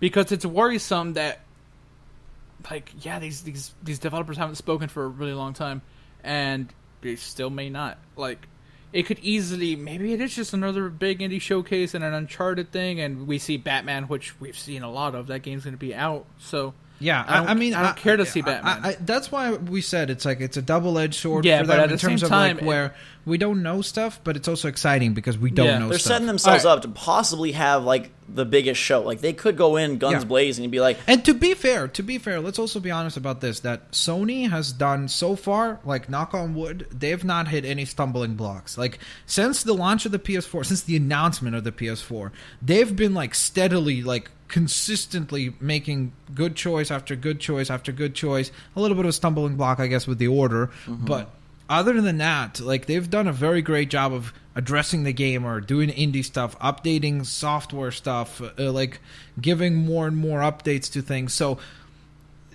based on their track record with the PS4, I'm hopeful. But then, of course, there is the element of, it could be an element where they come out and they say, hey, we've got more exclusive Destiny, and here's our exclusive stuff for Battlefront. This is the specific things that we have the exclusivity on. Perhaps from Sony's viewpoint, like, E3 doesn't matter as much as we think it does. Maybe they're like, we're selling 20 million plus consoles and we don't have huge exclusives. And so, no, I think they know better than to get complacent like that, because they did it with PlayStation. If they're still churning along the little things, the Destiny support, they're being exclusive content. Those are big I don't think they will ever let their success go to their head again, because they saw what happened with PlayStation 2. There's an Infamous conference where they're like, we don't care, $600, like, everybody buys PS2s. Like, we know that we got everybody. So I don't think they do that again. But I wanted to go through a few franchises Yeah, and see if you guys think that they make appearances at all. And even though we're all sort of tired of sequels, right? And I already sort of know Zach's answer to this, but Max, do you think? But though you see, the problem is this: we say we're tired of sequels, but if we just say, hey, I wish all of these studios, Sony, Bend, Japan, all of them come out with brand new IP, people are going to say, well, they have no games coming out. Because the only way that people say, oh, it's a good exclusive is if it's a sequel to a huge game. All right, and let's touch on some sequels. All right, Max, do you think we see a Siphon Filter at all? Because that's been a rumor for so long, and I think that game, like, if we don't see Last Guardian, there's no way we see something like Siphon Filter. Like, Last Guardian, as niche as that game is, this is even more niche. Yeah, Siphon Filter, if you remember back in the day, used to compete with Splinter Cell. Obviously, Splinter Cell has propelled itself to another level, and Siphon Filter has stayed behind drastically. So you guys say no Siphon Filter. No. Okay. Do you think we see Gran Turismo? Yes. Okay. Do you think they need a PS4 entry for the race? Plus, it will compete with Forza. I mean, maybe, but I don't think that in a Los Angeles-based show that really holds all that much. Well, you see, that's the thing. I don't think it holds all that much for like maybe us, like because we're not big on racing games. But Forza I think that's and Gran Turismo does like well. at Eurogamer Gamescom. Although Sony announced they're not going to be at Gamescom, but there's a Paris show shortly But look, after. In between that, is there any other shows? Tokyo Game Show, is that after? They're going to probably do another PSX, another like PlayStation experience in Vegas. Yeah, but I think the Gran Turismo comes out this year. Really? Yeah. Yeah, I think so too. Because I think they want to have a racing game to compete with What is the success, Forza. though, of the Crew, Project Cars, Forza Horizon 2? Like, aren't these things kind of all just like turning into... I don't know, but the thing is, Gran Turismo is those are all very different. I was always shocked by how well Gran Turismo sells. Like, it does exceptionally well. I just know that Gran Turismo 6 took like 8 years, it felt like, of E3 to come out. So, man, if they were able to reveal and launch, that would be a big deal. So let me keep... you said no. All right, let me keep going with franchises. Do we see a new God of War? Yes.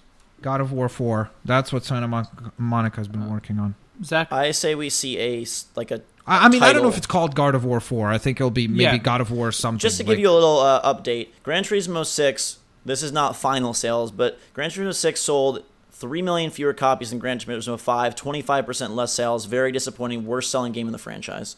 So, I just think racing games are kind of dying off. But I think, yes, God of War, I don't think it's a trailer, though. I think it's just like a God of War 4 title screen thing. Yeah, I'm just asking next year, next make fall. an appearance at all. It's coming out next fall. Yeah. Okay. All right. Do you guys have any other franchises that you can think off the top of your head? I mean, Little Big Planet, but I think that one is dead. Yeah, because most people don't talk about even the last one. Matthew writes in with some interesting ones, and he might have what I feel the most like eerily, possibly correct prediction. He says Watch Dogs 2 aligns with Sony since Microsoft probably has Assassin's Creed Syndicate. Not exclusive, but just at the conference that there's a big reveal for Watch Dogs 2. And then he brings up one that we've totally forgotten, that Final Fantasy 15 could get a big chunk of time, knowing that Square, it's multi-platform, but Square and Sony have a lot going on, especially... The problem with that is that Square has a conference this year, so I would assume they want to save it for themselves. Yeah, but come on. You can't get the overlay it's like saying like Ubisoft, Ubisoft shows up all the time on the showcases of the other companies. Sure, but then Square aligned themselves with Microsoft for Tomb Raider, so they could easily show up at Microsoft instead of Sony. Yeah, but they could show up at both. There's a lot of factors. They could show up at both. He also throws in that he feels that Battlefront will get a large chunk of time, which I think is definitely possible. I mean, maybe some split between EA. Maybe they show co-op at one and they show multiplayer at the other. And then an interesting one is that what if Respawn and Sony made a deal to show the Titanfall 2 trailer at the Sony conference instead of the Microsoft conference? I don't think we're getting a Titanfall 2 trailer. Really? Yeah, no. Not this year. No. Like, I think they're very much still working on that game. It's been a year and a half since Titanfall 1 released. If Vince Zampella is to be believed, which he's not, he does lie a little bit. They don't even have an actual name for the game yet. Like, they don't even know what they're calling it. Like, they're working on it, but they don't know what they want to call it. And I don't know. That game's not coming out like anytime soon. If anything, it'll be fall of next year, if that. It might even be early 2017. So I don't think we'll see it. I think that if there is any chance for that game to cash in on the franchise, it's got to be soon. Like, I think the longer they it's wait, not soon. They've more, made that clear. I know, but the thing is, I think that game is becoming more and more irrelevant. Like, they're gonna have a hard time.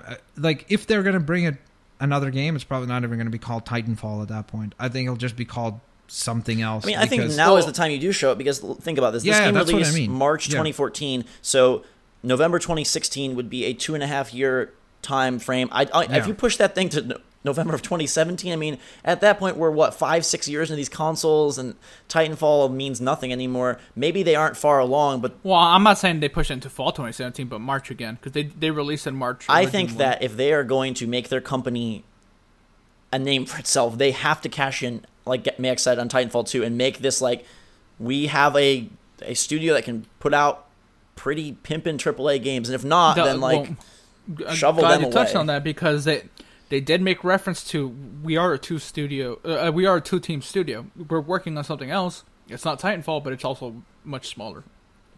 So I don't know.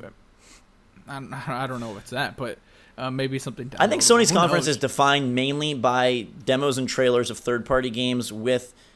Honestly, I feel like if Project Horizon is revealed, I feel like there are 3 games in my mind that could steal the E3 show. 1 would be Scalebound from Microsoft, if that game is incredibly epic. 2 would be a full-on blow-your-mind Legend of Zelda demo.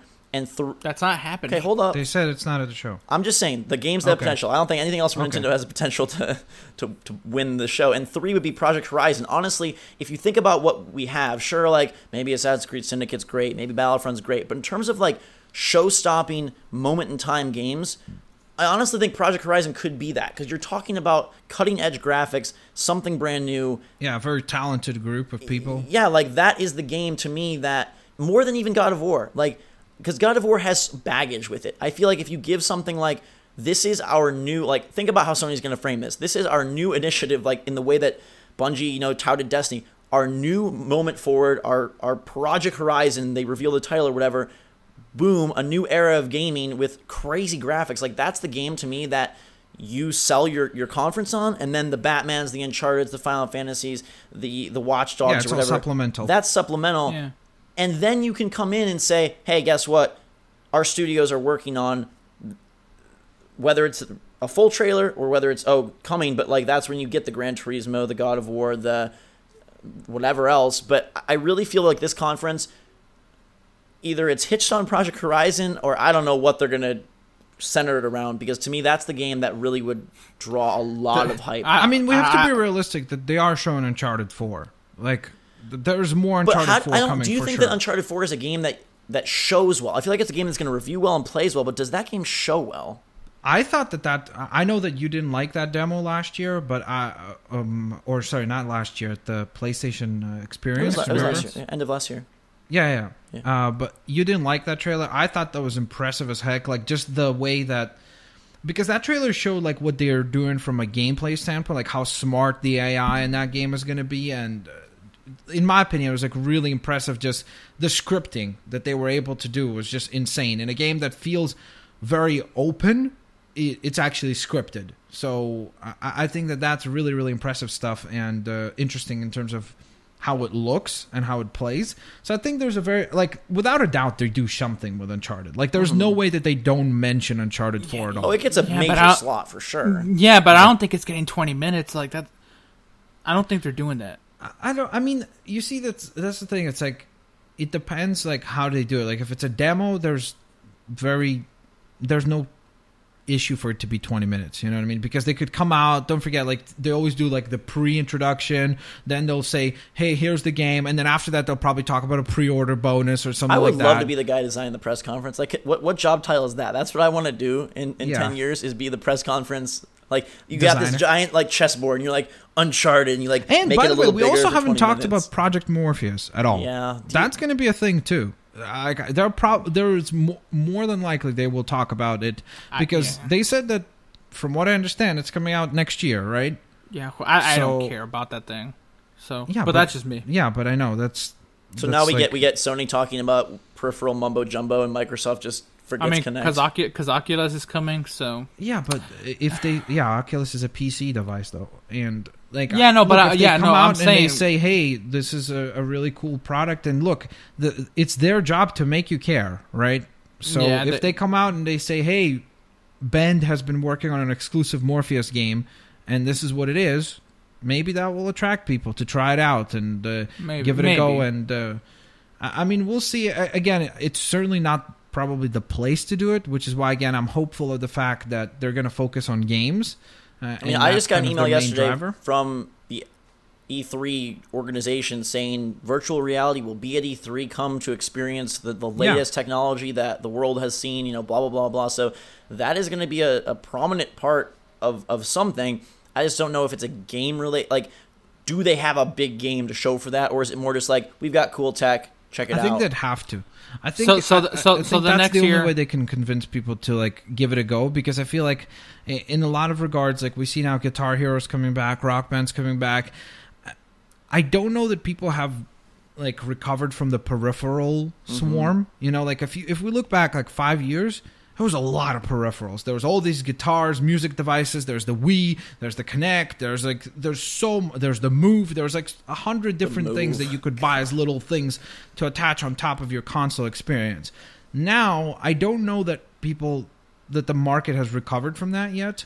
So I think for the market to be like, oh yeah, I'll buy a Project Morpheus, it needs to be, because I'm at least I think it's easily going to be $400. I just think that right now they shifted to the tech sector like Microsoft is doing with the HoloLens. Like, I don't think HoloLens shows up at E3. I don't know. Like, I wouldn't be surprised if it does show up. Maybe not in their conference, but it will be a part of their side show or something like that. Because nowadays we've noticed like where there's the main conference and then there's reveals after the conference and during the last few days as well. So it could easily be slotted somewhere in there. I think that we do see Project Morpheus a part of their main conference, just because if they're saying it comes out next year, I don't see them not mentioning it at all. Right. So I do see them talking about it at least somewhat. Gabe, let me throw this one to you. This is from Robin. He wants to know if we will see some of Sony's already released exclusives get major DLC. For example, Bloodborne getting a story-based or mission-based DLC pack, and that being part of the show. Yeah, I think that could be very, very cool. I'd rather have that than Morpheus at all. Like, I'm so down at that stuff. So next year, Zach, on those little hooks behind you, you're gonna have an Oculus and a Morpheus hanging there. Please no. Come on, like the price point is just still too high until they Max, like you said, $400 plus your console plus games plus like. Yeah, but you buy a $700 phone and you just bought a watch for $350. I did, but I'm not. I don't think that. Well, not just you. It's sold out. Yeah, but at a mass market. Super limited quantity. How are you going to say, hey, buy our 350 PS4 or whatever, and buy our... Well, if it's a cool product, that's how, right? Like, if there is... Look, the fact is, it's like, it has to have value post having a virtual But what reality. is the value of it? Like, what do you do with that? Well, that's where it's their job to generate value, right? And come out and say, hey, here's a game that you can not experience regularly. Like, this is a game that's built from the ground up to be a one-of-a-kind experience that will make it worth it. Like, this is... On top of the other elements that will have the little knickknacks and the little indie games and whatever, the horror games, this is a game that's built from the ground up to be experienced through Project Morpheus. Or they bring out Project Horizon, put on the Morpheus goggles since they're both named Project, and say, look at our beautiful world in full immersive. Right. And I'm speaking only to me. Okay. If they do that, they can keep it. I don't care how amazing the experience is with that stupid any stupid headset. I'm not talking about just Sony. I don't care if it makes me feel word I can't use. But... Like, yeah, but you sound like the same kind of person that spoke about cell phones being an idiotic item. This is completely different. Like, I don't care if this makes me feel the internet I don't want mobile. anything on my head. I don't want to wear. If it's not a hat, wearing I don't hats want it on all the time. Yeah, if it's not a hat, I don't what want do we think about a new SKU? Either a increased hard drive, a slimline model. Is it time for that third year? An increased hard drive is probably going to be a thing. What about slim? PS4 Slim? How much slimmer could it be?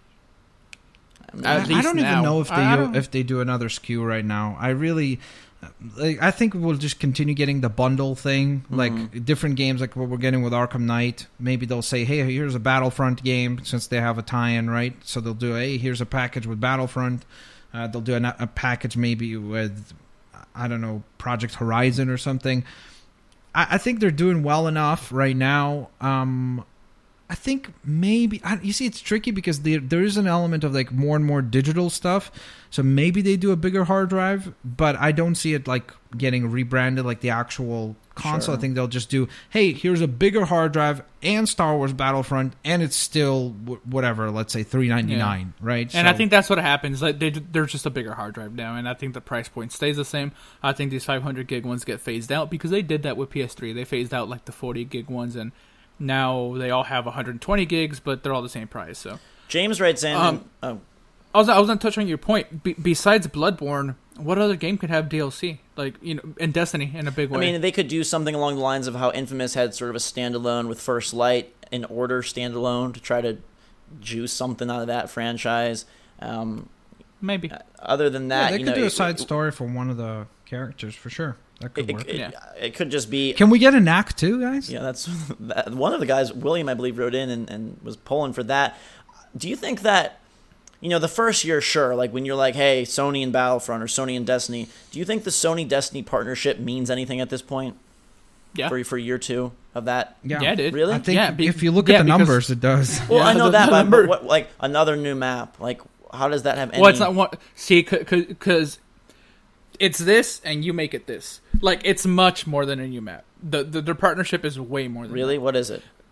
They get a lot of the stuff first. Like, it's not like they're just like. I just like, to me, that thing of like first. I don't know why that's even a deal. Is that more of just a conceptual thing than actual like physical? Like, are people really buying it? No, it does. It reaffirms the whole idea of being on a team, right? Like, look, we're fortunate enough to have all the 3 consoles. But most people have one, right? Mm-hmm. So to them, it's like, hey, I'm on Team PlayStation, and not only do we have Bloodborne and The Order and this first. But we got Destiny first, and we're getting all the content for Destiny first. And look, if Destiny is your main game, right, which for many people it clearly is, if that's your game, your daily game that you go, like, let's say you come from work and you put in another hour into Destiny, right? To get that content early, that's a big deal, right? You care about like 10 hours. Like, people play Destiny insane. I wish they'd reveal sales numbers on who, like, is that a group of 20,000 people or 20 million people? Like, well, I don't. I think it's at least 100,000 because those people tuned into that Twitch stream in the middle of the day. So we're expecting that Destiny Comet or whatever the heck the new expansion thing is called gets. I think that's gonna be humongous. Humongous in content or humongous in like hype. Both. Both. Like, it's going to be because I could be wrong, but it feels like they want to put it on a disc. Oh, like, I think they do, but as a Game of the Year type thing, not as a brand new. No. They want to sell this as an expansion on disc for like $40. You think they're going to do a $40 retail expansion? I think that's really what it feels like. Yeah, that's because there is small things coming out of Bungie. They've given hints that they've said, like, this might be big enough that we're going to go ahead and put this on Sure, disc. but why not look at Arkham Knight also doing a $40 season pass, right? You can't sell that on disc, though, without the game. What? You just sell an expansion, and there's no Destiny on that game. It's a $40 expansion. No, you got to already have Destiny. Yeah, you already have to have Destiny, plus then you have to buy... Yes. No way. Dude, no chance. This has been done before. Zero chance. This isn't something that's new. No chance. No chance. Has it been done before? I don't think it's been done before. No chance they do that. Yeah, it has. No. It absolutely has been done before. What has been done before? A 2-disc requirement. No chance. None. Yeah, no, it's not a 2-disc requirement. Here, hold on. I don't think there's ever been a case of where you had to, like, you bought an expansion and it wouldn't work unless if you owned the game. Yeah. Here, let me like digitally, maybe. But yeah, digitally, but that's DLC. Like, I think that it's a Destiny, like, Year 2 edition or Game of the Year edition that has their new thing plus the base game, and then they resell that as the main SKU. I don't. Yeah, and they could you got to bring new people in. That again. That's the goal. Because remember, like, World of Warcraft does it all the time. Yeah, but like, that's digital. No, and that's an MMO. Yeah, but it's an MMO, and you can What's download. Destiny? There's no way that you're going to go to Walmart, imagine... You can download World of Warcraft to, like, the core experience for free. But imagine going to the store, General Joe goes to the store, and he buys Destiny Comet or whatever the heck it's called, goes home, puts it in, it says, insert Destiny main game. Like, that would be a clusterfuck catastrophe for Sony. How would it even work? Maybe my memory is skewed, but did they not do it for an Elder Scrolls game? Not Elder Scrolls. Yeah, like, that was boxed. But I think Shivering Isles is a separate. I don't think Shivering Isles requires. I think it did. Was that even a console game? Yeah, it was on 360. I don't think Shivering Isles was. Here, I'll look it up. I don't know. I just feel like whatever. Even if they do it, I think it's a giant mess. I think that that would be a terrible idea if they did that. I think that they could easily release it at $40. I have no doubt about that. I think that generally speaking, we're seeing a huge trend. Like I told you guys that last week after the podcast, is that we're seeing like a huge tail to games now. Like we're seeing studios say, "Hey, let's release one game and support it for the entire year, and then we could release another game." Instead of saying, "Hey, let's release 5 games." So, all right, just to be clear, Shivering Isles was boxed. So yes, there is a such thing as box expansions. Yeah, but was that expansion like? Could you not play Shivering Isles without having Elder Scrolls, like the original? Yeah, no. I don't think you could play it unless you had the original. How does that even work? Why would you want a disc? Because what do you put the disc in, and then it says, "Do you have the reason for disc? The reason for the disc is to avoid the download." Wow, so Shivering Isles, the way that this went is you insert the Shivering Isles disc. This is PlayStation 3 we're on Sony side. So let's hear how much of a mess it is. What happens is you insert the Shivering Isles disc. It has you put the original Oblivion disc in to make sure that you own it. Then you reinsert the Shivering Isles disc. Then it installs Shivering Isles, and then you use that disc as your base Oblivion disc from now on. Yeah, that's not going to happen. Freaking mess. See, it's not going to happen. What do you mean? If you say it's not uncommon, there's one game that you can quote, and there's a reason why it's never been done again. And they did bring it standalone the next year. No, but if you can quote one game from a generation of over. Let me finish. I can think one off the top of my head. I'm sure there's no other games that require disc switching. Yeah, on but console. I'm trying to explain to you this. If this was common and if this was a smart strategy, it would have been done again and again and again since. Right? It sort of has, just not on console. It's totally different when you're downloading it than when you're going to the store and buying Warcraft. World of Warcraft, you go to the store, you buy the thing. I know, but you're only quoting one. And additionally to that, with World of Warcraft, I can download the game right now and play up until level 20. Yeah, no, but the issue, they're not selling you the disc because, like, they'll still sell the download. This won't be disc only. That's not going to happen. But it's to avoid the fact that you're going to have to download like 40 or 50 gigs or 60 gigs, depending on the size. That's irrelevant. If you're only playing Destiny, it's irrelevant. You're going to be invested in it. The thing to me that kills it is if you're a new player, and that's what Bungie needs to introduce, you have to pay $100. You have to pay $100 to play Destiny now. No. Well, no, because you don't have to play the expansion. Yeah, but what dude wants to go and get base Destiny when everyone else is... I think that 100% if they do a disc, it's released as a Game of the Year type thing, Yeah, that's the... And you saying that they don't need new players is ridiculous. Every company on planet Earth would want new players. The way he stated it, he said they need... Like, no, they don't. Do. Yes, every company on planet Earth needs more. Like if you ask them, look, if 90% players to play your game, the stats. This is for everybody. The stats of game completion is so slim. I don't care how much they scream about Destiny. The number of people playing Destiny at level 28, 29, 30 is a minute fraction of the total sales they had. So I think you're wrong. There's no way. I refuse to believe it. I refuse. I refuse it all you want, but people are into Destiny in a way I've never seen them be into, like, a lot of games. Like, but even World of Warcraft, what is the end game player base versus the start player base? Now, there's a lot more in. I think you're vastly underestimating how many people play Destiny. I wish they would release numbers. Destiny. And to me, they're not. I think that it has impressive. a very, very, very big install base, but I also think that because of that, it would be the dumbest thing ever to say, "Hey, here's a disc." I think it makes no sense if they say, "Here's a disc where." In order to play the disc, you have to put in the other game and then put in this game. There were people complaining about multiple discs. Dude, how hard is that? You're making it seem like this is like algebra. You're taking out a disc. I'm not saying me. I'm saying the general Joe Schmo complains. Joe Schmo can't put a disc in? Like, you can't put one disc in because you're switching once. I'm not talking about that. I'm talking about the annoyance of having to do it once over and over again. You're doing it one time. No, but explain to me, why the heck would I want to do the disc thing when I could just press download and download the thing? That's your option. You don't have to buy the disc. I know, but the thing is, if I had to choose between the two, it would make no sense. Why would everyone? But there's people that slower internet connections. They don't want to have to download the 60 gigs. They go buy the disc. I know, but I think at that point you're better off to just say, hey, instead of doing 40, why don't we try to sell? Let's do 60, and then you get, or 65 or $70. Let's say they'll say $70. You get Destiny and both expansion. Yeah, and that's fine. They could do that, but I'm saying, I think that there's no way they do a $40 disc. There's no way it happens. I would love to with just the expansion.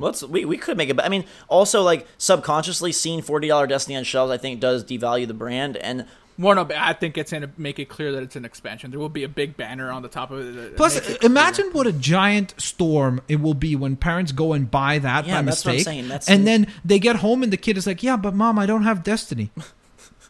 And she's like, "What do you mean you don't have Destiny? I just bought it for $40. There's Destiny." And then she's like, No. But Mom, I have to buy the other Destiny. And then on top of that, Mom, by the way, you don't forget that you have to buy me the other expansions, like the Osiris and all that. I think I could be wrong here, but I think that you guys are making the average consumer be very, very stupid. No. I think it's strictly a numbers game. Bungie sold you Destiny for $60 plus the expansion packs for a bundle of 30 or separately for 40, right? So it would make no sense for them to then say, we've got this major new thing and it's $40. Why not just raise that 20 more to 60? You can include everyone. There's no ifs, ands, or buts about it. You make more money and nobody is confused at all.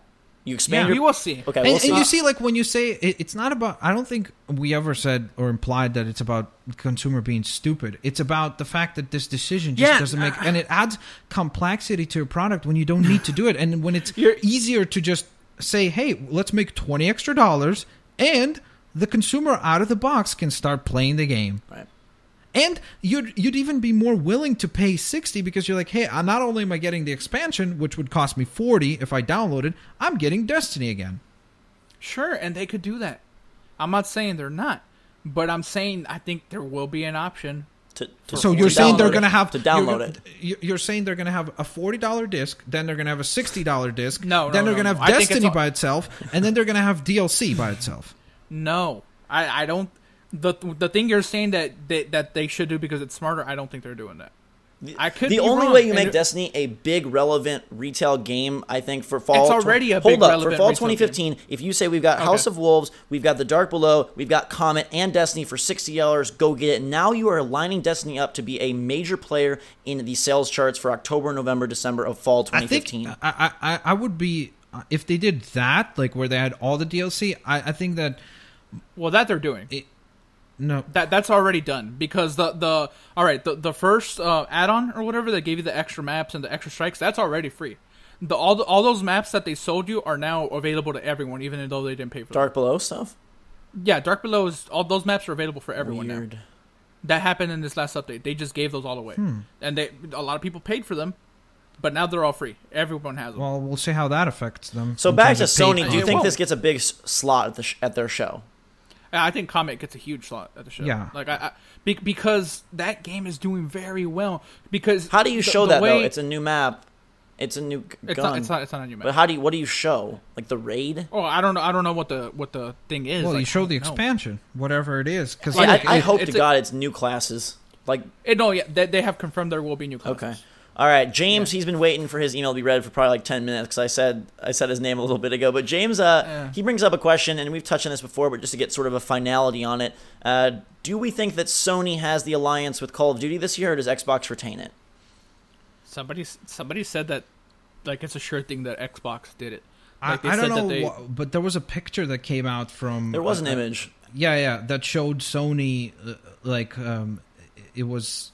Sony, PlayStation 4 is being used, and a Sony logo underneath it. So the only thing I'm going off of is that one comment, and I don't know where he got his information. Yeah, well, we're going off of that one picture. I just think if Microsoft's very speculative. I think it's just weird that when we saw the reveal for Call of Duty, we didn't see anything. Like, you know what I mean? I wonder if last time. I'd need to go back and see the last Call of Duty prior to that. Like, what was there any tie-in for Xbox or Microsoft right away?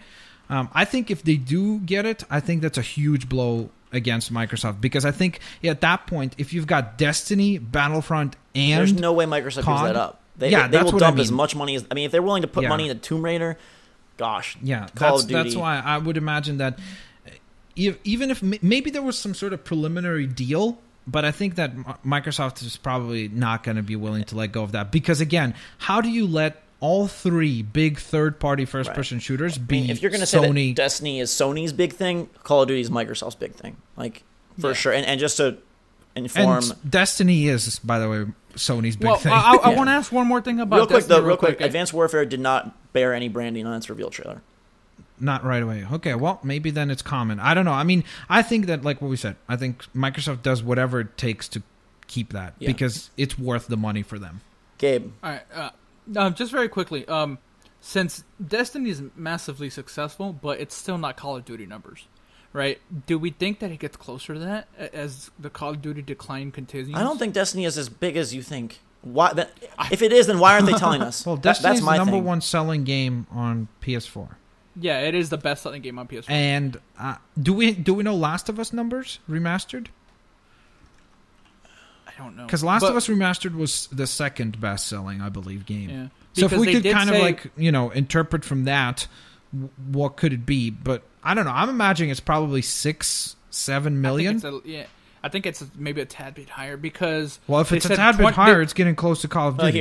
It took The Last of Us about 3.5 months to sell 1 million. In September of last year, Remastered had sold 1 million copies. That is not a lot of copies.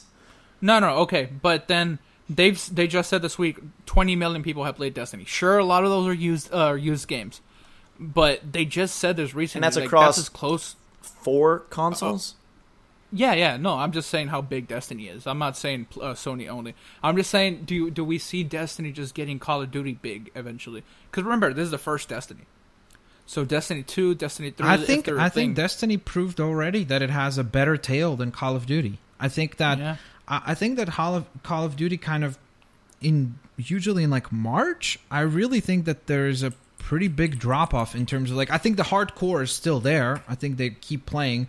But I think Destiny has done a better job of keeping, like, getting new players in over the entire year. Really? Instead of... Yeah, I think so. I would feel the opposite, that Destiny is much better at keeping players, but that now jumping into Destiny at level 1 feels so insignificant. Like, but it's not easy. Yeah, I know, but I also feel like Destiny has done better in terms of, like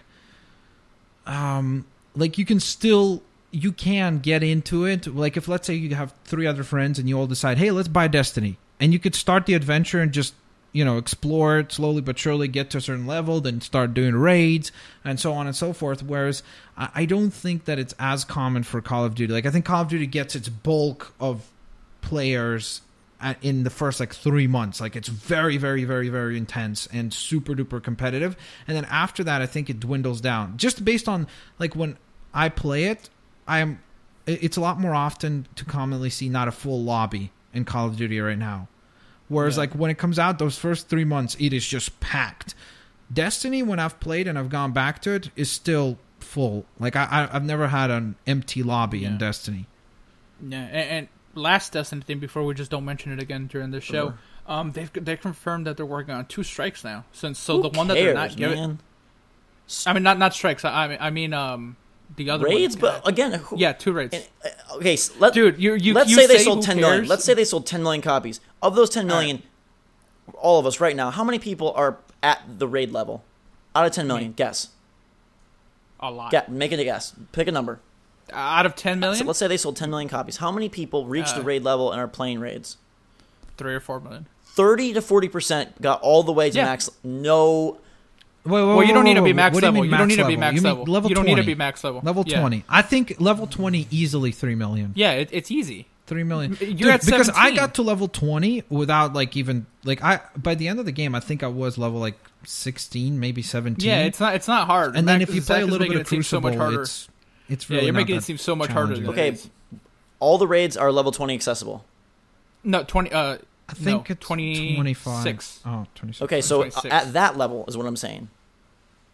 Yeah. You think 3 or 4 million people? I'm not sure about that. I'm not sure. I don't play enough of it recently to know. I think that game is a good game, and maybe we don't maybe it doesn't appeal to us specifically, but I think they did do something special in terms of just pulling off an MMO first-person shooter on consoles, which is and cool. remember, I was right on your side a couple weeks ago, but there's definitely something throwing my number out there. I think it's well under 1 million people that are at that level. Well under. But then again, why does that even matter? Because you're using that fervor to dictate that Destiny is a massive game. Because there's no fervor anymore around people like playing it and beating the first boss and beating the game. The fervor is around the end game. I never said it was a massive game. But, I never said it was. So now it's not a massive game. But how can you doubt it not to be a massive game? I never even said it was. The game, if it has, like what you said, if it sold 10 million copies, dude, it's a massive game. No, I think you're talking about there's a lot of game there. No. I'm talking about the fact that if you're going to sell an expansion for this game, okay, who are you catering to? Is there going to be a level cap for the expansion or not? Right? If there is, they're raising the level cap. But if there's another barrier to entry, this is a siphoning funnel, right? Like you can't get bigger at that point. Dude, but when do they grow? How did World of Warcraft but the thing is, it? don't forget that what they're doing is this. It's, hey, in the fall, we're releasing a huge expansion, which is going to keep you focused until about Q2 maybe of the next year, right? Mm-hmm. Then in that period, maybe they'll do another free map or a couple more raids. And then at E3 next year, what if they come out and they say, hey, Destiny 2. So now you have a fresh slate. You've garnered a lot of hardcore audience members with Destiny 1 who will carry over to Destiny 2 and gather new players who now want to dive into the world of Destiny. Yeah, because they said it's going to be a trilogy. They said that there's going to be 3 games, right? It's going to be a 10-year trilogy. Yeah, but yeah, I think that if you do 3 games over every 3 years, there's nothing wrong with that, right? Exactly, because I think you so easily write it off because you don't. I don't write it off. I'm just saying you guys are saying that it's bigger than Call of Duty. I just think that's nowhere near. No, I never. I never said that it's bigger than Call of Duty. I asked, do you think it could eventually be bigger than Call of Duty? I just don't think it's close. Call of Duty Ghosts made $1 billion in one day. One day, $1 billion for Call of Duty Ghosts. Black Ops 3 is an incredible. The cash of that name, I think. but that franchise has been going down 20 to 25% Destiny's every going year, down as well, year over year. They have to. Yeah, be. How are they going down? But that's rate of sales wise, which is what you're telling me about Call of Duty. No. Okay, here, let me explain what Max just said. He said Call of Duty sales are declining as far as games. Correct. Ghost sold less than the previous one. That one sold less than Advanced the previous Warfare sold less than Ghost. 27%. Yeah, okay, that's what he means. Which is a There's big been one decline. Destiny game, so we can't compare it to anything. Yeah, if Destiny 2 sells less than Destiny 1, then there's and Destiny has been doing exceptionally well of converting people to pay for the next DLC. Sure, but I'm talking about say this expansion release. Those sales numbers will inevitably be way lower than the original Destiny sales, correct? Yeah, and that's natural. Okay, so that's fine, but that's an expansion. I'm just saying I don't think it comes anywhere close to Black Ops 3. Anywhere close. It's going to be interesting to see. You see, the problem here is I don't know what that means anywhere close, percentage-wise. Okay, so say again, Call of Duty right now is so huge that generally speaking, nothing comes close to. If we say that every game that doesn't sell within 20% of Call of Duty is a failure and it's not a massive game. No. I guess every game that comes out every year is a failure based on that, and no game is massive. EA came out and predicted that Battlefront 3 or whatever they're calling it, Battlefront, they're very confident in its quality because DICE has had such experience with the engine and have been working on it for a long time, and so they're expecting 9 to 10 million in sales. For its life? I guess, yeah. That's their investor call. They are projecting 9 to 10 million sales, which is a lot of copies, right, for any game. If we say that Destiny is at that level, I don't know. I guess I got the sense that you guys were saying Destiny is the biggest game there is, and so that Call of Duty is now. Because I very clearly asked, do you think it ever? Right. Do you think Destiny ever? Let's stop talking about Destiny. Because you love it so much. I'm gonna play Destiny. I want to play the Temple thing, Temple of Osiris. I want to get into that. So I gotta get. You better start. Start leveling up. Our favorite South African Hansi writes in and says, "Dear Zach, Max, and Gabe, I think Sony will pull off a Mayweather at E3. I like his reference. Not too many. He's gonna run away and play some. No, defense? Not too many surprises, but sensible enough to make everybody know who's superior." And I thought that was just a nice analogy of how Sony. Well, that's kind of how they. I guess they're gonna make enough money for 24 countries' GDP. Yeah. Very quickly, did either of you watch the fight? I saw the final couple rounds. Okay. Man, people blow that stuff way out of proportion. That was a regular boxing match. It was so boring. People said that... Yeah, but that's all right. That's a lot of. That's what boxing. Johnny wants to know if we have any interest or excitement for Hellblade, Ninja Theory's new game. He knows we talked about their previous work. I'm totally blanking on what that game is called. The one with the monkey guy. Yeah, Enslaved. Yes. Enslaved, So Hellblade is their new project. I keep calling it Odyssey to the West because I think that was the subtitle. Yeah. Hellblade. I love Ninja Theory. Sure. Man, they do combat really well. I want to see another Ninja Gaiden. I want to see a hard one. Like, why you keep complaining you want new IP and then everything that you want to see is sequels? Like, God's sake! I never complained that I want new IP. I don't know. Gabe doesn't want new IP. He just wants all sequels. No, I didn't say that. But I really think that they should do just another one of those. No, let them do Hellblade. Let's hope Hellblade is going to be the new Ninja Gaiden for this generation. But, okay, all right. Here we think differently because I know Hellblade is coming. So when I say I want another Ninja Gaiden, I mean after Hellblade, I want another Ninja Gaiden. It doesn't mean I don't want Hellblade. All right. Sure. I want both. This has been like everything. This has been like the Jump on Gabe show this week. Yeah, you guys are attacking me. I helped him defend Destiny. Did. And like honestly, if Destiny could turn itself around, I would be so hyped. When you say something ridiculous like the $40 disc thing, it's craziness. No. Okay, let's not get there because we could do this after because people are going to be pulling their hairs out of their heads going like, shut up about it, talk about Sony. Overall, I guess what we did is we kind of rounded up the idea, like what we think we can see, what's realistic, what's not. I think that maybe we're having a bit more of a difficult time with Sony than we did with Microsoft, and maybe that's either a bad thing or a good thing because we can't predict necessarily what is coming. But I think in general... there is some exciting stuff in terms of new IP. Like, there is a possibility to see a lot of new, interesting things from Sony, and that's something that Zach, you specifically, and I myself also have said that we're kind of lacking. Like, it's definitely would be nice to see something on the par of a BioShock or even The Last of Us, or something, again, revealed something that kind of blows us all away, and we're like, oh, wow, that's interesting. Let's see how that unfolds.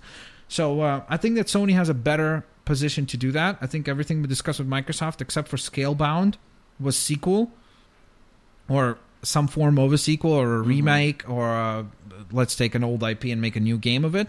So it would be interesting to see what they do. But in general, what do we think? Like, what is the chance in terms of like our predictions for like a grade? Like, what do you think? Do they walk away with? It's so funny because they can walk away with a C just as easily as they can walk away with an A+. Yeah. Like, and that's the magic in this one, I think. I think it's also their lack of, like, identity. Like, Phil Spencer is such a clear... To me, he is such a clear figure. Oh, you don't like the mobster guy? You don't like the mobster guy? What's his name? Mobster guy? Who? The guy that talks like a mobster. Like, he's like Italian. You mean Adam Boyles? No, not Adam Boyce. He's not. But the guy... What's his name? Come on. Oh, man. The main Sony presenter, Jack Tretton, who's no longer with Sony? No, not Jack Tretton. He's not there anymore. Not Jack Tretton. The new guy, the guy that replaced Jack Tretton.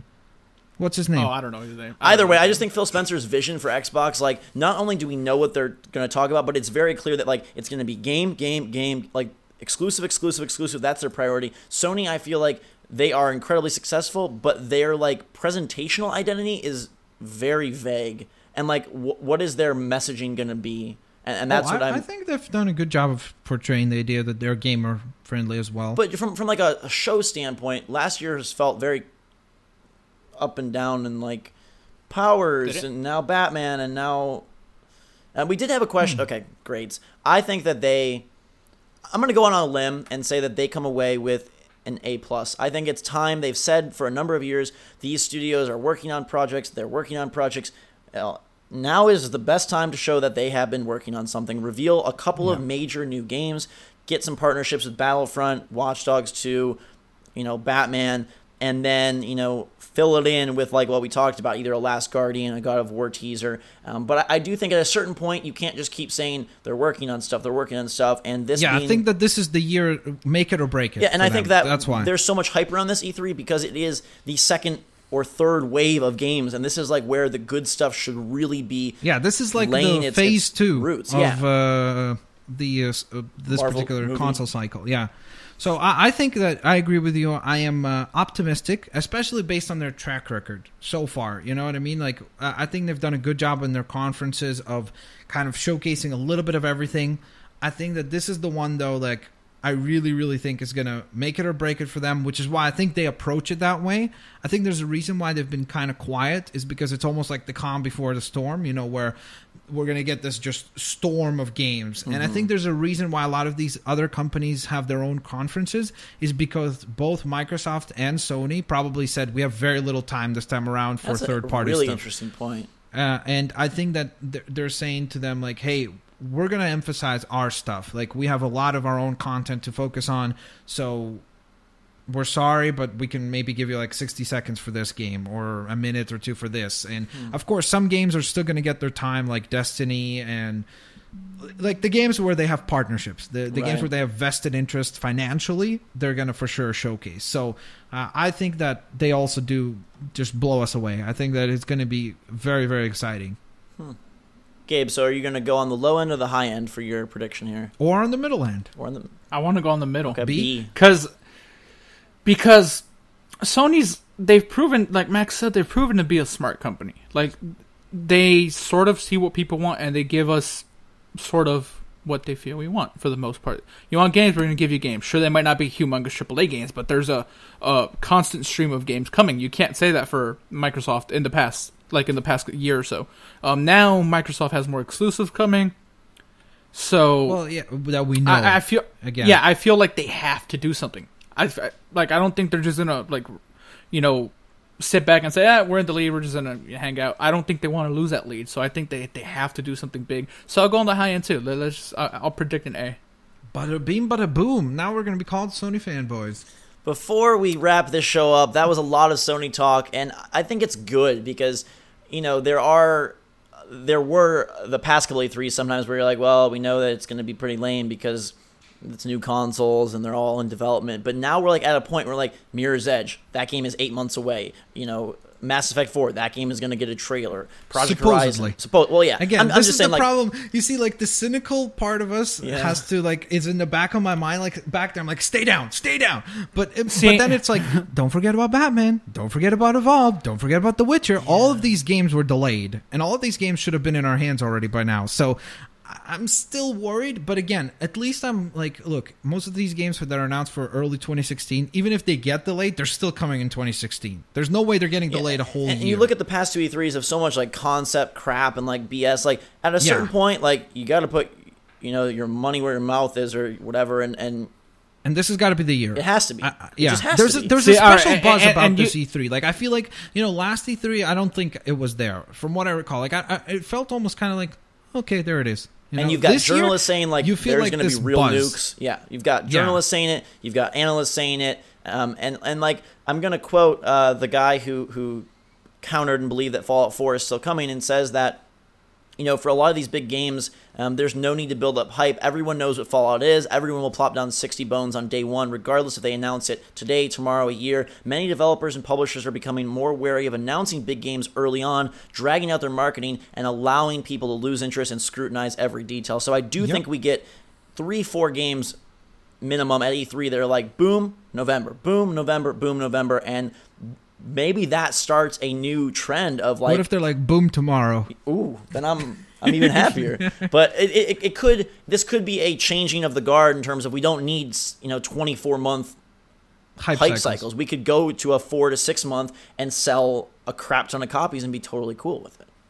I would rather that would be the case because again I feel like there is like what whoever you just read I don't remember Shinobi. I think Shinobi, leaker. Mastermind. He did a fantastic job of summarizing that because he's also a ninja. I want a new Shinobi game. Perfect.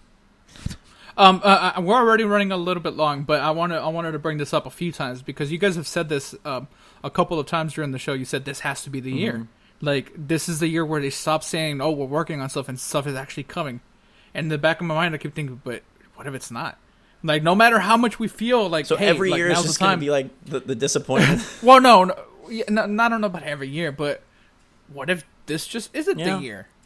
what do they do then? And I doubt it in terms of just because logically it doesn't make sense, because there's just so many question marks within the next 6 to 8 months that stuff has to be filled with something. Like there's no way that we're getting Star Wars Battlefront, Call of Duty, Metal Gear. Like the other thing there's no way that those are the only games. Sure. So therefore, like even with stuff like Tomb Raider, it's not confirmed to come out during that period, right? That's the rumored release date for it. They said March, didn't they? No, Tomb Raider is this. No. I mean November. I think you look at it and say they've exhausted sort of like the bench warmers, right? So like nothing against games like Infamous or The Order or Sunset Overdrive or Master Chief Collection, but like it is time for the starters to step up and like grab the crown, and you can't just delay. Notice how, by the way, you just named all new IP. Okay, so, well, interesting. No, I'm just saying. Interesting. Even thus, like the Halos, the Uncharteds, the Tomb Raiders, the Fallouts, the God of Wars, like that's what people want, though, and that's fine. And all I'm using that as to prove is that what would they fill the next year with if not for this stuff to finally be ready? What would it be? Yeah, like, that's what I mean. Just by process of elimination.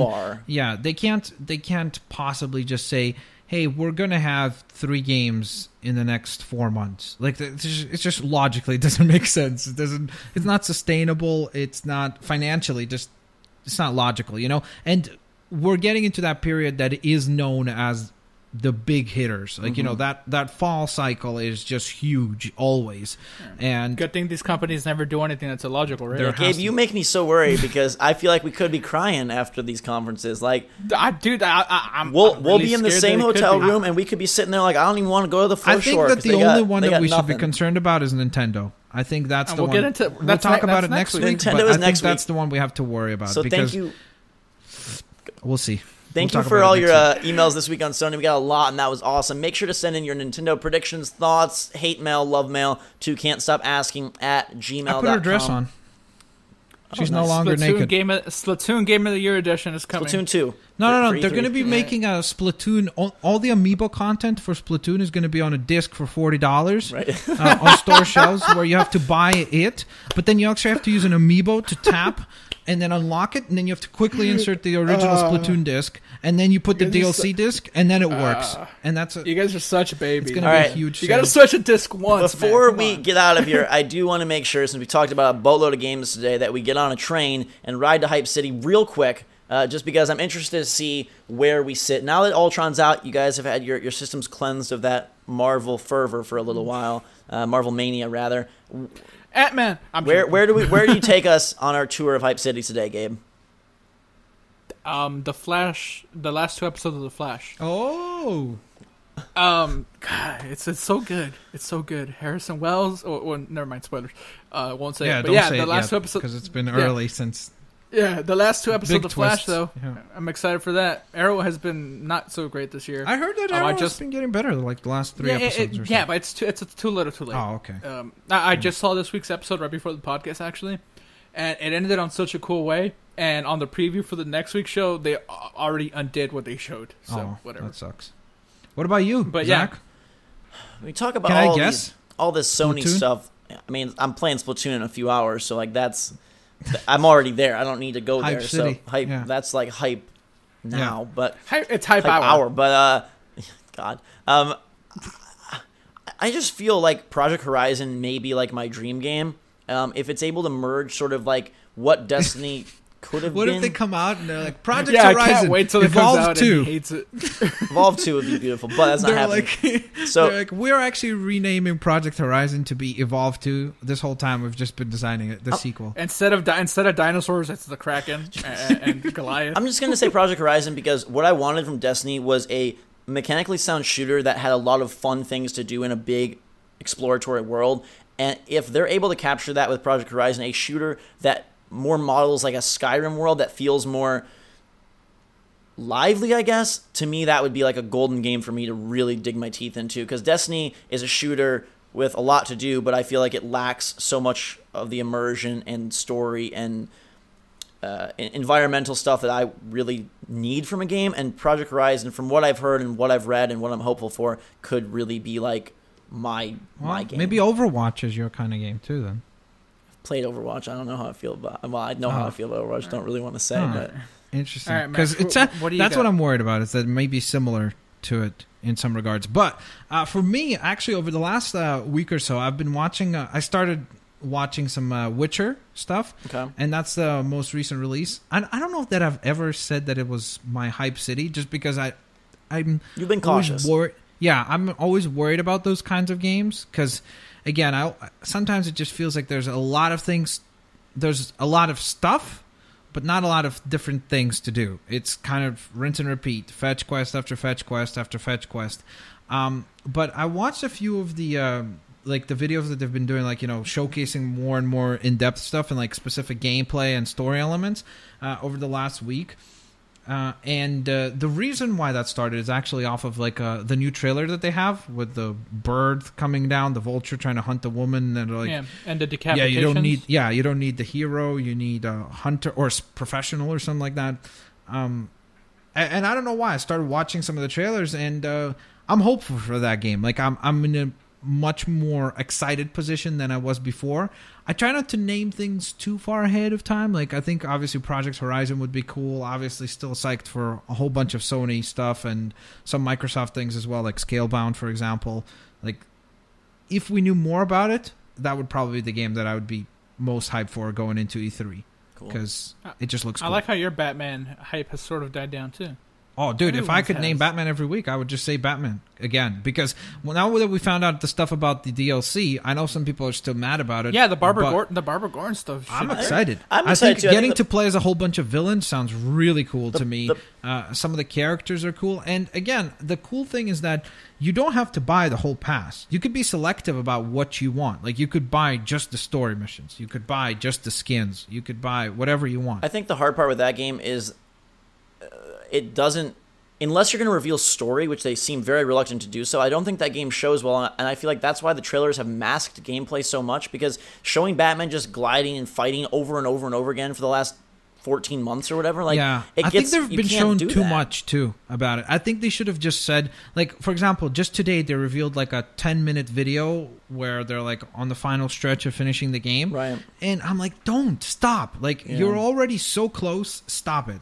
Don't do anything else, because I feel like at this point people are just kind of is it all going to be just fighting over and over again? Just what's driving the Batmobile, jumping out and punching? Yeah, which again sticks is awesome, but when you show it to people for a span of almost 2 years, it's I kind of experienced it almost already.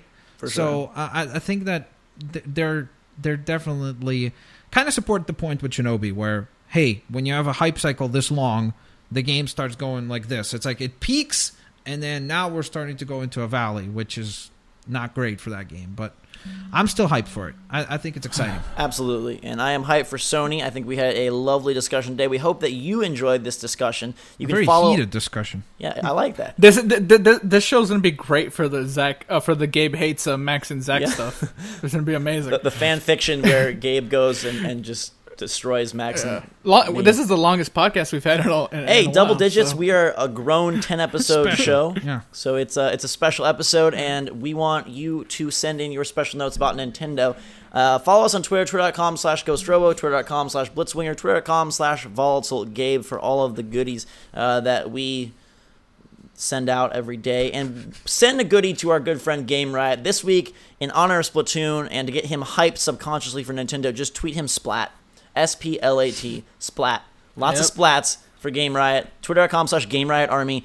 Go and send him a splat right now. Whatever you're doing. If you're driving your car, well, maybe not that, but anything else you're doing. Don't do that. Send him a splat, and we will be back next week talking about Splatoon, talking about Nintendo, and wrapping up. For all 4 of you who care. Wrapping up. Next week, Gabe, I'm going on the attack next week, so be I love Nintendo just as much as you. I love Nintendo. Yeah, next week, ladies and gentlemen, prepare your hate comments. Get them in advance. Start typing them up already, because next week is going to be Ghost Ghost is gonna go Splat City on how much he's just. It's basically gonna be like the Age of Ultron podcast, but it's gonna be Zach's gonna be the only one talking this. Yeah, it's gonna be instead of me defending it and being hyped for it, it's gonna be Zach. Yeah, but listen, what if they brought in a little bit more Woolly World elements? We shall see. Until that time, the guys and girls, have a fantastic week. We're approaching the warm months, and things are definitely heating up on the gaming scene as well. Can't wait for E3. 2 more shows next week, Nintendo, then a third-party show after that. We'll see you guys there. Until that time, thanks again. We'll see you all later. Bye-bye. That was long. Are